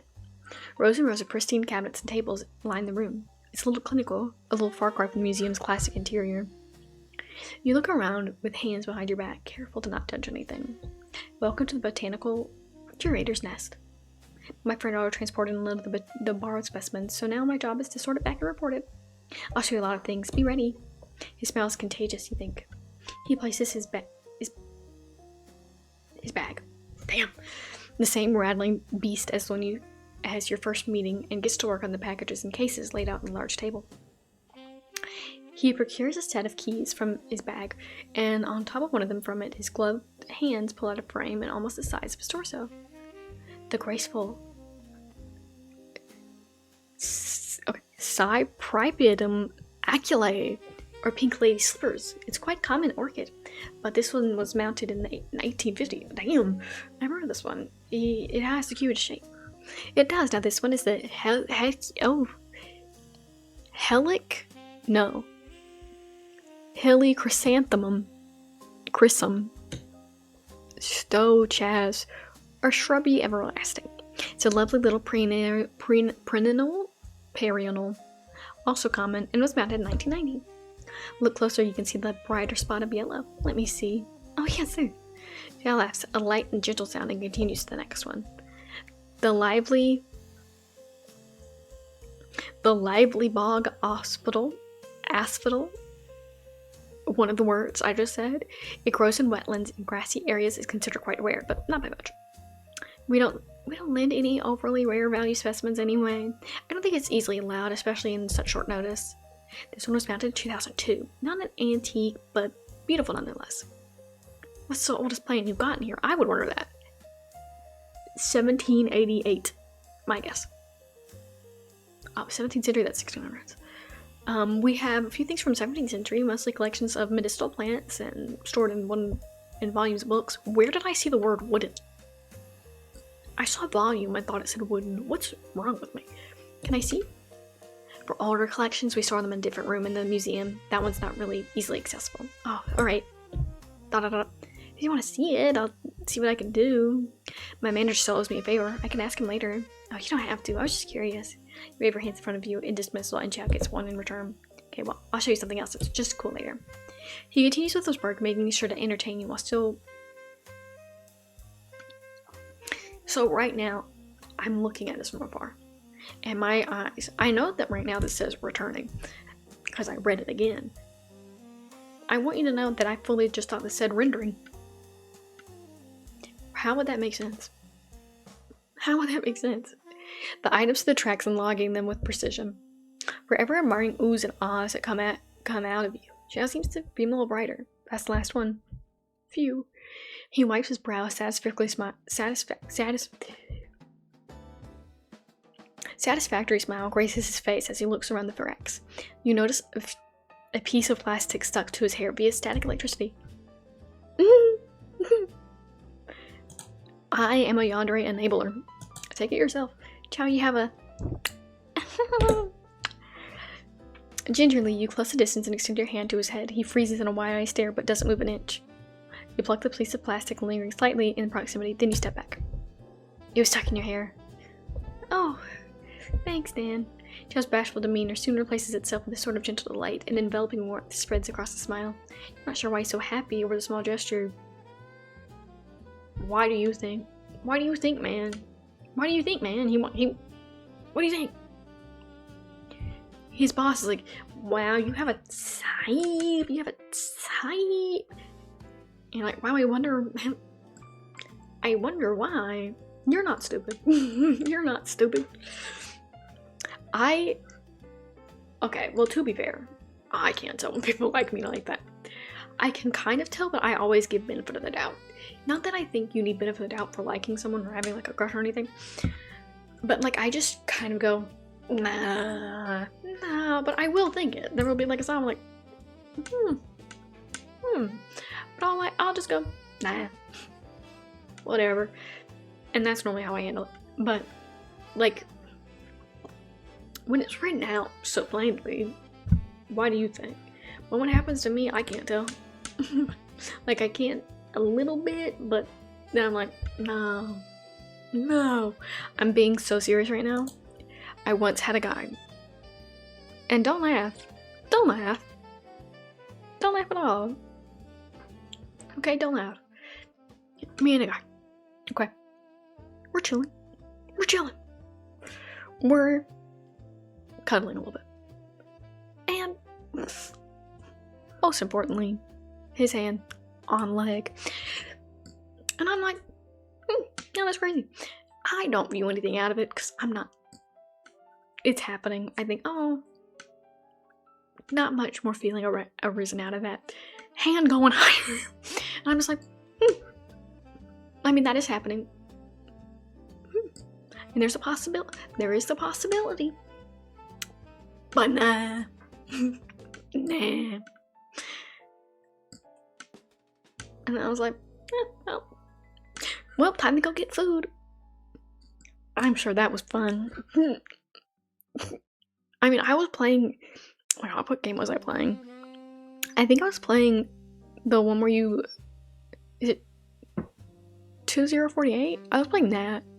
I think I was just watching me play that. I was like, da, da, da, da, da, da. And I fucking lost so many. I used to get such good high scores on that game, but I'm so bad at it now. I need to get back into it. Anyway, like I was saying, I cannot judge these protagonists so much. I can only tell because it's written. When it's in person, I'm like, no, surely not. For some reason. Okay. Oh, you have a guess, but you keep it close to your gravely beating heart. Okay. I was gonna say that's twin, but like, that's me. That's me. We're twinning, and it's me. You'd be really me if I never put this on any of my pronoun stuff, but like if it was like, mix it up a little, I probably should add that to my thing, my bobs. I know I have it strictly like they, them, but many of you all know they, any. Generally, it changes with the seasons. Not last year, 2 years ago, it was more of a he, they situation. I think year for that was more of she, him. Again, like I say, seasonal. I would love to just change it up with accessories, and right now I just have it as just they, them, on at least because I wanted to match YouTube, because so many social media platforms will just not let you put any. And I don't mean like click all of them, just put the word any and all. Is it so fucking hard? Is it so hard? Like, and I'm just getting used to, I'm like, I don't know what it was. I used to have kind of a weird thing with it. It was mostly denial and a bit of dysphoria, but like, I was like, no, totally not though, totally not that one. Just like anything else except that one. But now I'm like cool with it. It's weird. I think it was mostly just the weird level of trying to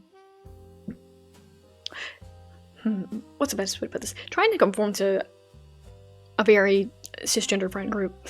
I'm just like, no.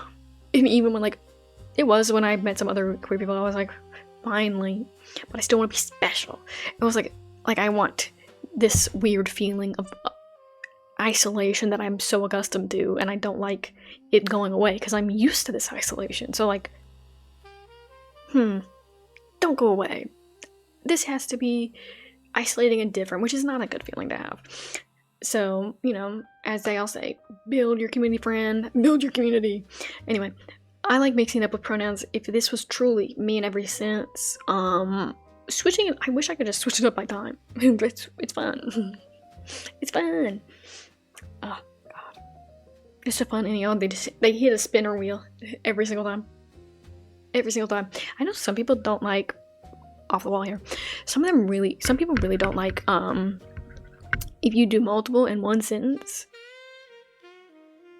I do think it's a little bit, when written in the same time, it can be a little bit confusing if you're reading it, but like in conversation, who cares? Who cares? And also, if you do of the same person, like different ones, like each sentence, like, fun as fuck. I love when people use multiple. Generally. Yeah. Oh my god, where is this one coming from? Right here. There we go. It's whatever. It's whatever. Eek. Oh no, I fucked it up again. Okay. It is what it is. It is what it is. Anyways, I have something else to show you. Like, I know, I can see the pinned thing where it says this is gonna have some, you know, kidnapping. When is this happening? Because I feel like it's gonna happen soon. At your job? Please, be smart about this. All the things we lent for the viewing were pressed in mountain plants. I've yet to show you the wet specimens, so let's go. Nice, nice. Chad lets you into the room filled with a menagerie? Miragerie. Word. Of fossil, bottles, and other collections. Its design is closer to the museum public area than its previous storage. Warm lighting basks. No, that's a word, basks. Dark wood from the inside and outside. It betrays the room's cold temperature. You can't help but think of Jane Avery in her glass coffin. Did Miss Jane go on storage tours like this too? Yes? Were you the one touring her? Not always. Sorry, Nate, I don't feel like talking about her right now. I hope you understand. Oh, of course, I'm sorry. You 100% killed her. This is my opinion. No need to apologize. You bite your tongue. He was quite open about Jane before, so you assumed it would be a regular conversation. Luckily, he quickly hops onto another subject. This area isn't open for the public yet. Can I put this on auto? I kind of want to see what's going to happen. Auto. It's really pretty. Thank you. What do you think about the toxic plants? Okay. Sounds a little scary. That's the good part. Jean leads you to the last cabinet in the corner, visibly more secure than the rest with its extra locks. He takes out the keys and crouches to start unbuckling them. Unbuckling? Unlocking. Girl, whatever. Girl, whatever. I like to think Zhao is the girl. Zhao is the girl, whatever. It's bigger on the something. Nope, no one will make direct contact with the plants. Let it low consume. It's extra secure.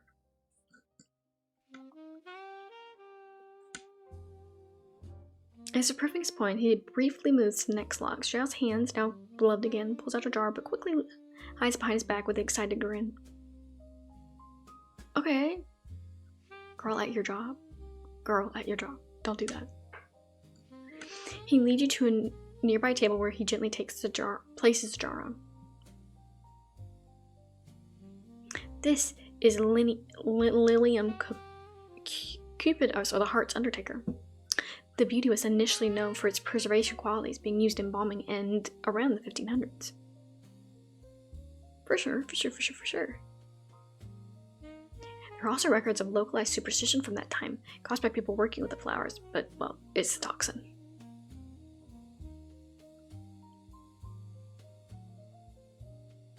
Right? The Undertaker's deadliest parts are its petal and roots. The natural toxin is most concentrated there.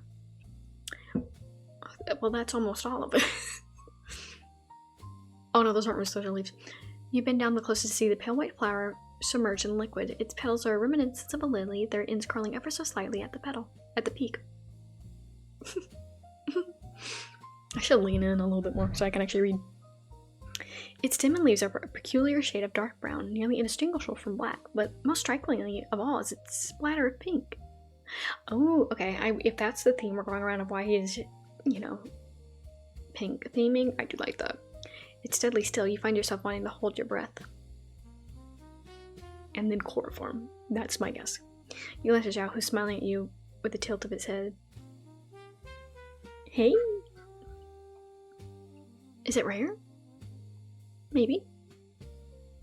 It reminds me of you, actually. That's why I wanted to show you. Sure, friend.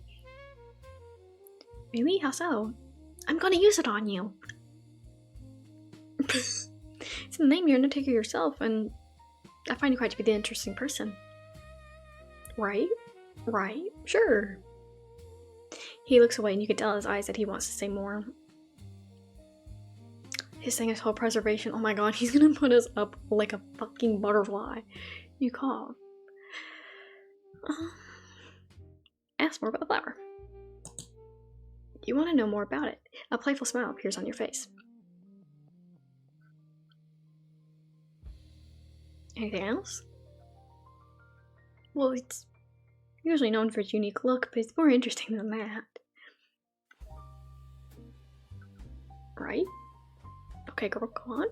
Under its speckled petal lies unexpected properties, proving its charm inside out. You laughed affectionately, looking down to hide slightly reddening cheeks. Oh, oh. You have a way with words. I think. I like the speckles too. I've never seen anything like it. It's pink, like your hair. The live ones are prettier. They're very vivid. I feel like he's gonna trap us live. Now puts a finger on the jar's cool metal cap, tracing circles on it lightly. You don't miss the way he's been handling the specimen.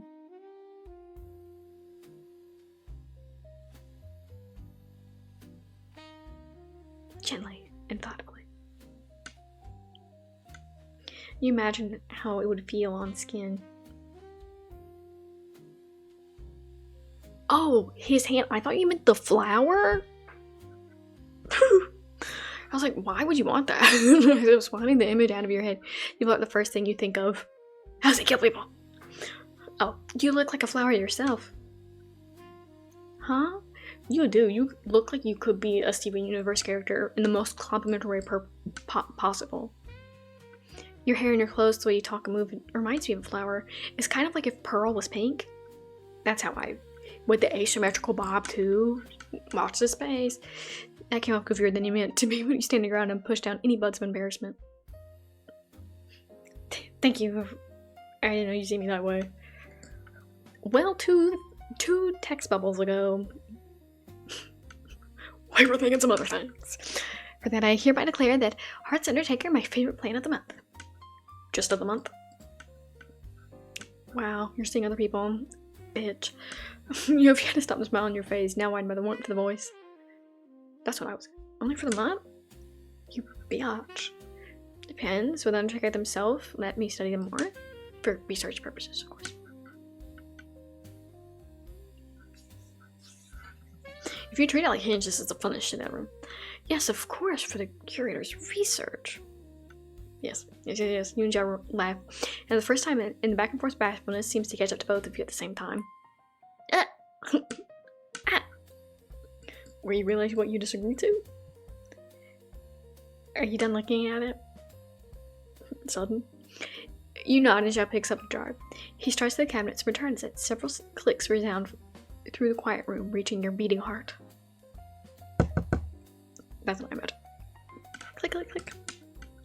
Click, click, click. After tidying up, both of you leave the storage rooms.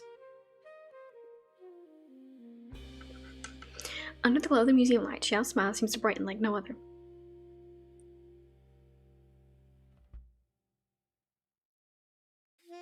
Stage 2, bloating. Oh.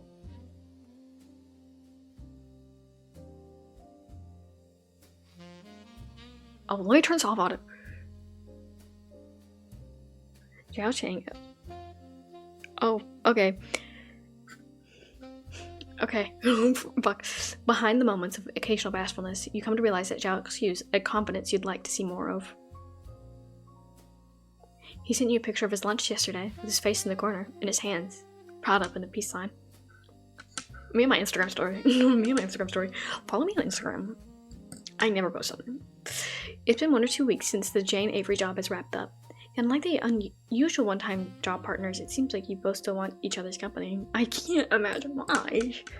I really can't. I can't. You're ringing. Ow, ow. Ow, my ear. No, that's fun. That's fun. Okay. I don't know why I did that. It really only flares up at like 3 o'clock. Sciencey. Get on that. Okay. Nothing intense, just an occasional texting. It started with light chatting, and sometimes you send each other pictures of your daily activities. Slightly embarrassing. I think like a high school kid having a crush for the first time. You haven't met him since he showed you around the museum storage room, but you wish he would just appear. Right in front of you. One day, afternoon. You open your eyes, arms stiff from the weight of your head. The world comes into focus as you blink and rub your eyes. There are rows of bookshelves, reading tables, and in front of you sits Xiao, looking up from a book. I'm sorry. I saw you sleeping with your stuff out in the open, but I didn't want to disturb you. I will look after it until you wake up. You look sheepish. You, however, must look even more so. A quick scan on the table in front of you shows an open laptop, several working related papers, and your ID holding lanyard. No wonder you lost this the first time. You quickly put the past idol around your neck, not wanting to lose it again. Duh. Thanks, Joe. Sorry for the bother. Not at all. I was just surprised to see you here, though. You come here often? His expression immediately turns into one of embarrassment, having just realized what he said. I didn't, like, in a rare, clumsy gesture, he rubs the back of his head, placating your worries about being the only one nervous. It really has been a while since you last met Chow. The sound of your chuckle seems to ease the young man. Usually every Tuesday, I didn't expect to find you here either. I only come here occasionally, when I'm off work early. Isn't it far from the museum? I like this side of the city more. How come I've never seen you here before? I usually sit in the single cubicles upstairs. It's full today. Not sure why. How do you know it was me? Anyway, I had my head down. I recognize you from a mile away. It wouldn't be a red flag. I'd literally be like, oh, okay, you heathen slut. I don't know what that, anytime anyone has ever, you're gonna be like, yeah, yeah, I want you. Immediately, like, I'm like, okay, slut, why? Why? I don't know why. I don't know why. I don't know why I do that. But it is one of those things that I do randomly. I'm just like, wow. You're attracted to me, heathen. So mean. So mean to do. Unfortunately, it is my first thought anytime. I'm like, wow. It's not a serious thought. I feel like I should make that clear. It is 100% a sarcastic thought. But I do like randomly do it. Unfortunately. If it's really obvious. I will do it. To me, it's funny. Only funny when it's men, though. Because men should be called sluts more often. You know. Take it back. Take back that power. When it's obvious a girl likes me, I really don't do much. Because, again, I don't do much in either scenario. But I think being mean to a man is funnier. If it's a girl, I'm just like, hey, so sorry. Not gonna happen. But you're cool. And you know what? Like, I won't even, like, hey, it's cool. Like, you didn't do anything wrong. It's whatever. It is what it is.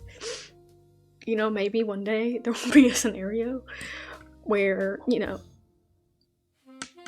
my karma, damn, already. Oh no, it's my dog. A scenario. I just haven't run into it yet. I've barely run into women either, so it's, you know, the mutual scenarios are very far and past between. No, that's not a phrase.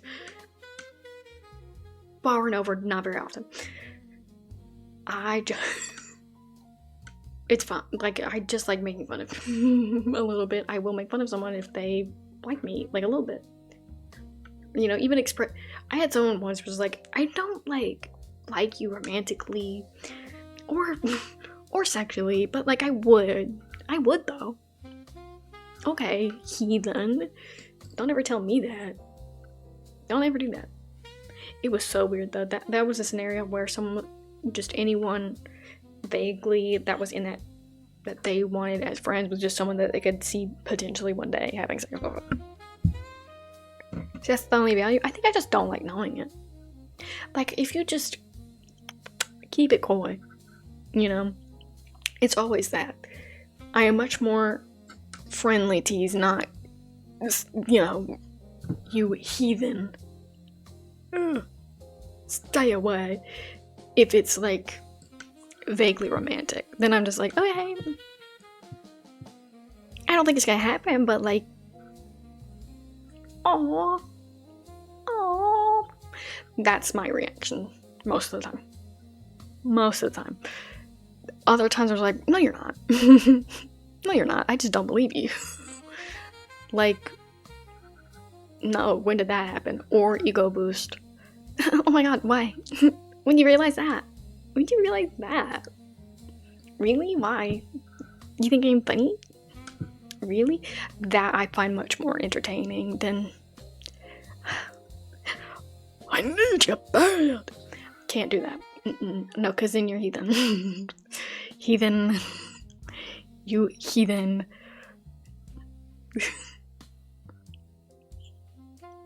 You evil. Evil slut. Oh. I don't know. I get random phrases where I'm either like neutral on it or just weirdly averse to it. I don't know why. It changes with the season, I guess. Worse? Well, not worse, because it's like it'll stay for 1 month. Well, no. No. It only really changes when I get bored enough and want to go on Hinge, and then I'm just like, hell yeah. Sure. But like, I never really do anything. I do go on dating apps occasionally, and every single time I'm just like, yeah, no. But like, every couple months, I'll convince myself, maybe I just haven't tried hard enough yet to really invest. And I feel like maybe that's just mean of me, because it just should be obvious. Hey, put that ace arrow flag up, babe. But like, I still try to convince myself. Like, every other time I'm like, no, like I can maybe. Like, or just like maybe somewhere on the spectrum, like, of kind of okay with it. And I know I'm more on the, if it happened, and you know, someone just kept jingling keys in front of me, and was like, let's go get food, I feel like I'd be fine with that. But like, actual, no. Sorry. Like, if someone's like, let's go get food, let's live together, but like in separate rooms, sure, that's fine with me. I don't know. I need to take stream idea.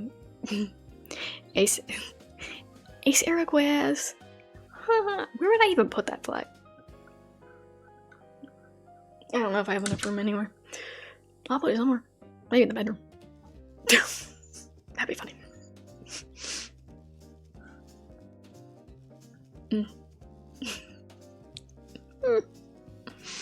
Ooh, actually, it could be a really great thing. No, wait, there's a painting in there. On the wall. I don't think there's anywhere it would fit, unless I got a really tiny one. I don't know. See, I find it fun when it's fictional. Anything else, I'm just like... See, I think I only like it when I am the one who decides everything. However that works. Sure, in a way that just isn't incompatible with actual real-life interpersonal relationships. That's what I'm fine with. This is a new rule. New rule. New study.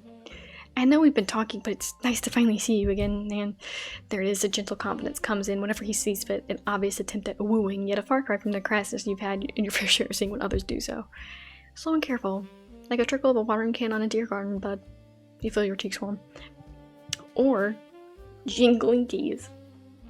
I still want you, but I'm being cool about it. Me too. Sorry for not arranging a meetup sooner. I've been catching up at the museum, but today's a little slower. It's okay, you don't need to apologize. I've been really busy too. How many tours did they make you handle this week? 4? Still far from your bed. Not sure if I should be upset or happy for you. Happy, please, my social battery is barely surviving this week. What about you? I just received an on-call this morning, 1 in the morning. You jokingly groan and he laughs. Is that why you've been sleepy today? Yeah, I'm used to it, but it still gets too much sometimes.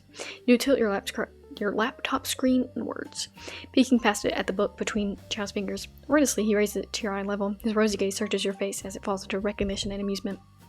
You just asked me, you know. Chow smiles at the book cover, an aged beige slab with embalmer's handbook, basic anatomy. Embalsmed? That's not a word. Embalsmed. I'm assuming it's when it's like the gold lettering, like, sewn into the cover. Embedded. Deep mahogany across it. Consider it preparatory reading for teacher Nan's class. What's it's been to my classes? Just now he answered to offer my question. What answer to offer? Offer to answer my question. You roll your eyes affectionately, and his smile widens.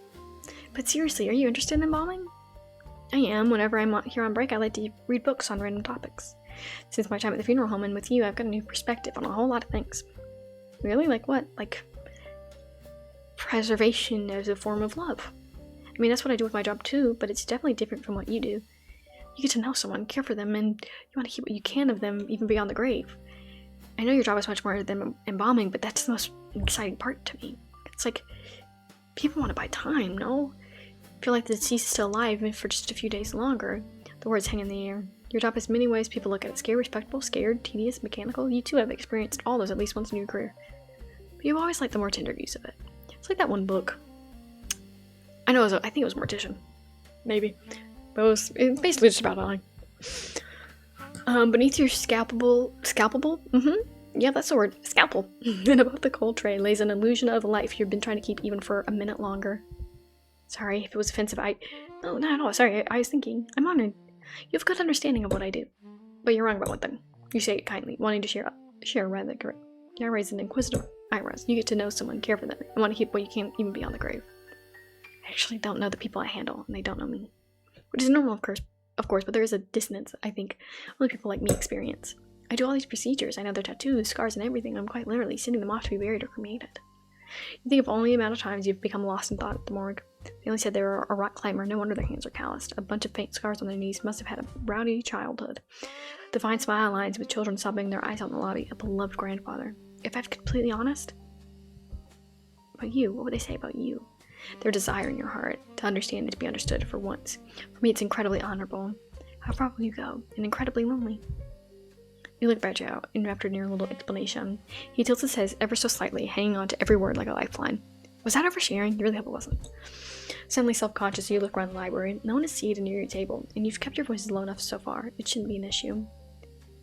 I didn't know that. Thank you for telling me. I'll be thinking about it. A wave of relief washes over you. Your words seem to make a good impression on him. It's an obvious gesture. He scoots his book away from him. You're way more entertaining than this book. You find yourself scoffing in good nature. Well, my class does not include anatomy courses, so you better pick up that again. He laughs, a sweet sound that swells your pride whenever you earn it. The air lightens immediately. The conversation, though back in its casual state, still leaves you with an ever-growing appreciation for Chow, and his attention. In this comfortable silence, both of you seem to notice that you've undoubtedly not touched your files since you woke up. Are you going to work again? No, I'm beat. What are you doing after this? Nothing, but since you're here, there's a souvenir store up north. It has a photo booth. Want to check it out together? Yes. I was already mentally prepared for you to say no.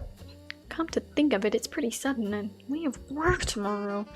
Your words rise and fall in a teasing tone. He plays along, suddenly drooping in a surprisingly expressive manner. Another new child expression unlocked, and you think warmly, okay, guess I'll go alone. But since you asked so nicely, let's go. Small laugh escaped the two of you. It should be good now. It's nearly sunset. I'm just on edge because I know he's gonna kidnap us. Like, I know that is where this is gonna go, and it's giving me anxiety thinking about how he's gonna do it. Pinkish trees scar the sky, a sign that the sun's coming rest. People mill about the sidewalks, and a volume of vehicles is starting to form on the road. Right? You shelter yourself on the back of Chow's motorcycle. He always seems to bring an extra helmet, you think. Right? Right?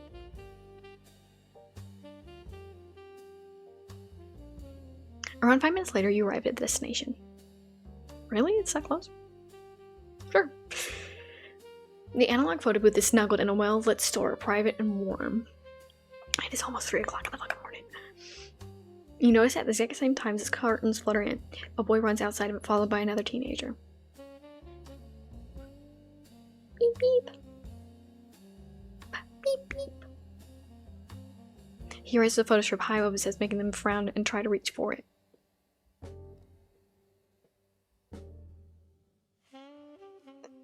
Hey, let me look at the result. I wasn't ready. You're making fun of me. I won't. The lively boy lowers his hand.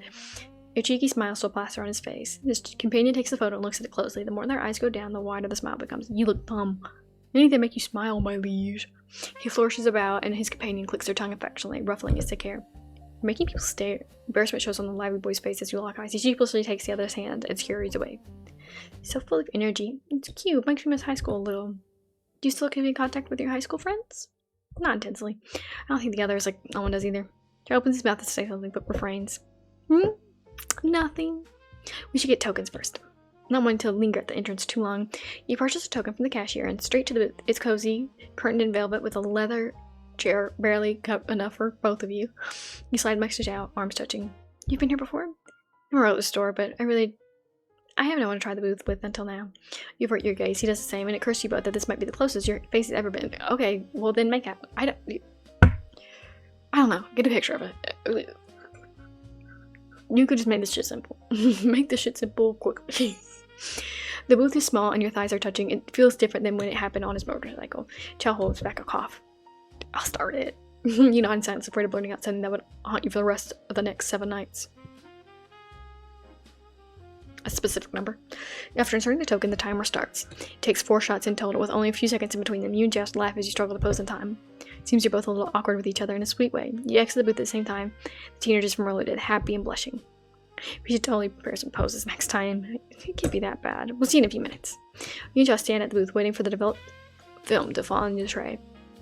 What was it you wanted to say before? Oh, that. If you don't mind me asking, are you close with Owen? Not really. He's never been the approachable type, but he's nice to me. We were locked out of school once because we were late and had to climb the back gate. He hoisted me up. He smiles at the end of it, but it doesn't reach his eyes. Why? Nothing, just curious. Don't. Are you jealous? Are you jealous? No. Convincing, but you don't believe it. He's a friend and a client, nothing more. I know. The tension in his shoulders was quick and released as soon as he sighed. He seems to notice you staring. I don't mean to be. It's okay, I don't mind.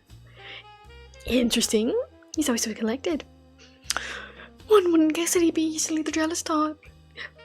Boy, let me know if you're the jealous type. I'm between 2 roads and I just can't decide.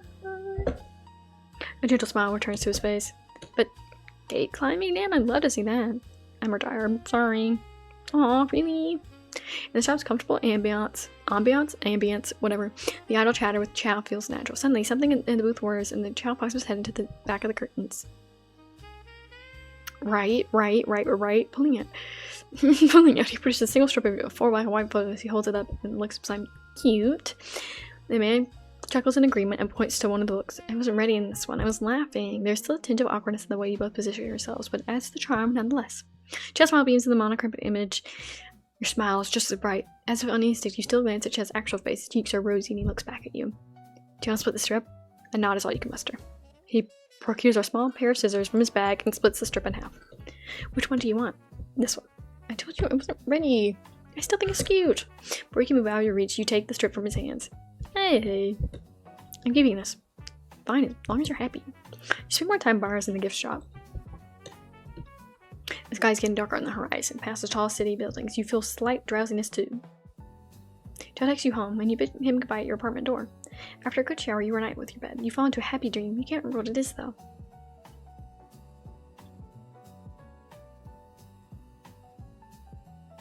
The next morning, you don't have pending work today, and you stretch your arms comfortably. They sit in a freshly washed bed sheets and invite you to stay longer under the blanket.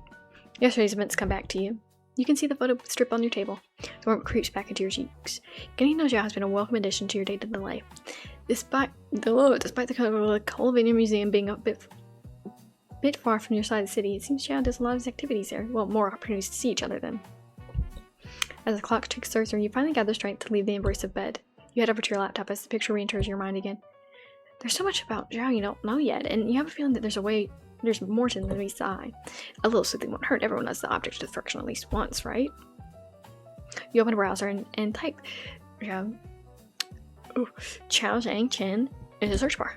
The first articles relate to his job as botanical curator. Some articles on the Kobe Museum of Natural History's official website mention him and others on various projects. He has a bachelor's degree in biology and took a specialization in botany. A quick delve into the university's academic archives, you find a public version of Zhao's published final paper. He wrote a paper on taxology research. More specifically, Psychotology, the study of plant-based toxins and their effects. Unfamiliar with the term and still a little too dry to pay attention, you decide to give the lengthy dolphin a quick skim. Until a familiar item comes into frame. The Lillian one, the Heart's Undertaker, a live one, bloomed and vividly molted. Unlike the counterpart you saw a while ago, suspended in liquid preservatives. You decide to bookmark the document first. Dig deeper. Like the note of a spiderweb, another name comes to your mind. You open a new tab and type in Jane Avery. There's a significant difference in the number of results. There are dozens of articles, and the images to contain plenty of her pictures. A dark-haired woman and severe as the day you last saw her. Though it seems like none of them are personal writings about her, or it's mostly personal or person articles.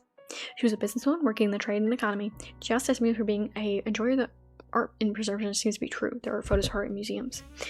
Curiosity unsatiated, you click on the pages at the end of the search bar, hoping to find something with more information. Your wish comes true. Some obscure firms mention distrust in her and her company, and even question her personal relations about her son. Come to think of it, you don't really know why Owen and Jane were so distant. Such thoughts about your client and your friend make it you reprimand yourself, but you can't help but silently write a free note. You look up Owen too.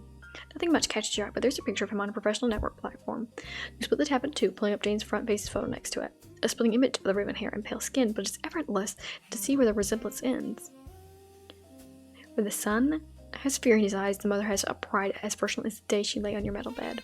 Dark eyes, pale skin, and a pink that travels from her lips and blotches on her cheek. That has to be from the flower. I wonder if Owen has a birthmark somewhere like that too. If he were to lay on the morgue, you'd know it. Done. You always dislike the way your mind travels to the dark, blindly waving its hands to find something, anything. There's a quiet ringing in your blood. You take a deep breath and close your laptop. The clock is ticking. It doesn't feel long for the sun that covered the sky orange and lavender. You spend the day doing your hobbies, occasionally texting you in between. What are you working on? It's a secret. I'll show you soon. You put down your phone and stretch outside your window. A diorama comes to mind. Small vertical specks walk by the sidewalk and wheeled vehicles streak the gray and asphalt roads. Everyone has their own lives. In solitary moments like these, your thoughts haze in manners you can't pinpoint. Above it all is the desire to share the silence. The familiar ring of your phone breaks the quiet. Damn. You nearly jump at the sound of it. What your unsurprised taken up my Jesus Christ. Since you started liking Chow. To your disappointment, rather than surprise, Ash's voice comes out of the speaker. Did he kill Owen? Hello? Nan, where are you now? The familiar questions and the familiar serious tone of Ash's voice. This isn't all my apartment. I'm free. We've got a release from the Emmy overdose. He autopsied and the family's signing the papers now. Be here by 5? Alright, see you. Thanks, Dan. See you. You click on the other end, shuts the phone. You're ready on call as part of the job, so you routinely stretch and pick out the usual work attire. Oh, your funeral home doesn't have a uniform, but the usual formula is white or black from the top, black bottoms, and something. After making sure you look presentable, you walk to the funeral home. If it's Owen, I'm just gonna end now, so then we can pick up after the cliffhanger. The lobby is bathed in a comfortable glow. As always, it's a quiet day today, and a glance at the schedule board tells you that there's only one wake for later that day. Hey Ash. He's coming in a few minutes. Paper is signed and the family's in room 2. She passes you a thin folder filled with deceased information and copies of signed consent papers in a plastic bag. Inside is a wedding ring and thick silver bun with a radiant blue gem nestled in the middle. The fiancé wants to be on the right hand with a matching blue tie. Your heart clenches with a hurt, a fleeting feeling you had learned to gently brush off in these moments. You head over to the prep room and connect the garage floor for easy transport of the bodies. As most partitions you play music to fill the silence. You spend a quick read of the documents. Oh, I don't think it is. I thought it was. A day later for the transfer team to arrive. From the back of the van, they move into the prep room. Body bag and metal prep table. They leave, and you're left alone once more. You put your protective equipment from head to toe. Software exhaust in the walls, and the feeling of rubber mask against your nose bridge. You know it all. Bad disinfect, start embalming. This situation planned 100 times, yet every person carries a different life in their body. A life you buy time for, just for even a few moments longer. Under the lights of morgue, the silvering gleams quietly. Oh, okay, well it's not. He's embalming Cassie. Clean up and take a moment. Oh my, I thought that was going to be really great cliffhanger for them. Okay. And Beyonce, hello, my name is Nam. My deepest condolences on your loss. You recite the usual introduction and invite them to your office for further discussions. You talk about the tomorrow's viewing, a funeral on the same day, and other things that need to be settled. Deep sorrow and soaks their faces. In valleys of the frown, you can still imagine how they would look normally. The deceased has his mother's nose and his father's eyes. You see many ways Grease takes from people. This is one of the times where it takes their voice. Either there's nothing much to be said anymore, or too much was left unsaid. The parents mostly do the talking with the Fiance, occasionally giving her input regarding what the deceased preferred colors, styles, and even decoration. You wonder, quietly, if those came up in discussions at their wedding. Mixed man? Yes? Did you put the ring on his finger? I did. And the tie. Yes, I'll take you to see him after this. She looks down, fist shaking on her knees, both of her parents eyed with immense pity. The mother rubs company circles on the younger woman's back. Blue is his favorite color. It reminds him of this guy. He works himself to the bone. He'd been sleep deprived and would forget if he's taking his medicine or not. We tried making trackers reminding him, but he was so tired that he didn't even look at the bottles carefully. It's not fair. He didn't get to see the ring. It was supposed to be a surprise for each other. There's so many things I didn't get to say. So many. Her fragile words break into agonizing sobs, grabbing the mother's shoulder to cry upon. I'm sorry. If I just didn't get to make him happy enough. The mother chokes back a sob, stroking her hair. The father's jaw tightens, red eyes holding back immense grief, even after seeing such an expression countless times. Please don't say that. You knew him better than anyone. You were the love of his life. It doesn't get much easier. You look up at the night. Beyond the stark white lights of the morgue, the warm afternoon skies often darken without you noticing. Your body shivers a little more under the chill. A heavy sigh escapes your lips. No matter how heavy the day was, you always try to make sure to relax before you go back. Today's no different, and you can't shake off its lingering hurt. What does it feel to be loved like that? You lean on the wall near the funeral home door, looking through your notifications. The memory of Zhao makes your heart beat a little. You want to see him again soon. Romantic gestures, rice homes, and good company. He's been very sweet to you. While you're sure he knows of your mutual affections, you want him to know he's on your mind just as much. You're free this week. Can I see you again? You barely exited the chat room when a notification is used. Yes, of course. Text bubble on the left side appear in just for a while, and a soft smile rests on your features. I can show you our new project tomorrow if you want. Special sneak peek. I have a viewing tomorrow, maybe the day after. Sure. We may have dinner at my place. Yes, I'll drop by in the afternoon when I'm off. When? No, it's fine. The kidnapping is gonna happen. I'll text you when I get there tomorrow. See you. I almost want to skip until see you, Dan. Get home safe.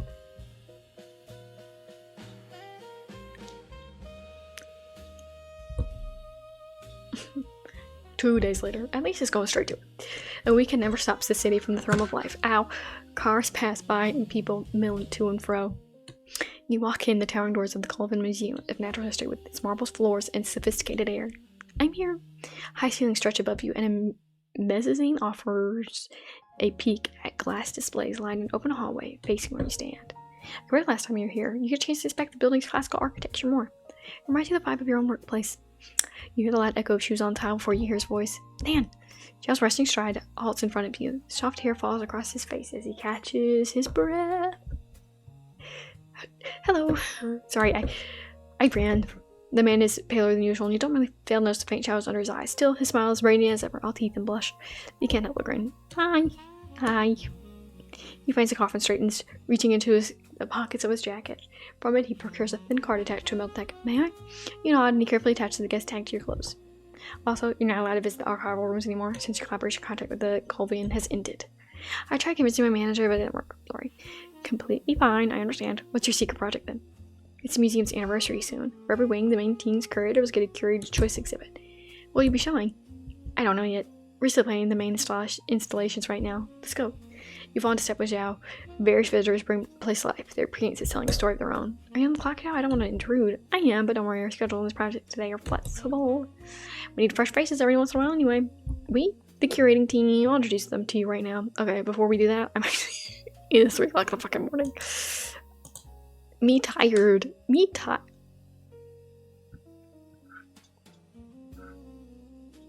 Why does it feel like I'm stretched? That looked weird. Me tired. Me tired. Me 3 a.m. Me sleepy. Is that stretched?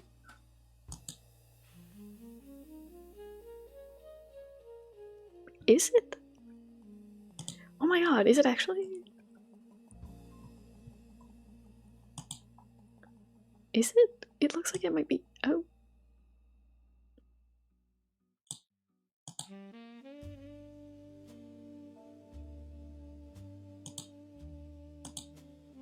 I don't know. I guess I'm gonna find out. It is what it is. Anyway, I'm tired. I'm tired. I want to go to sleep.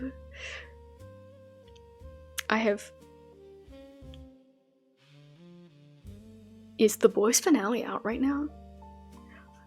Goodbye. I need to see how this evil mess ends. I said my opinions on this, TV show that exists, that I totally have no serious opinions on as a watcher of Supernatural. Totally none. I'm gonna go watch that. So, bye!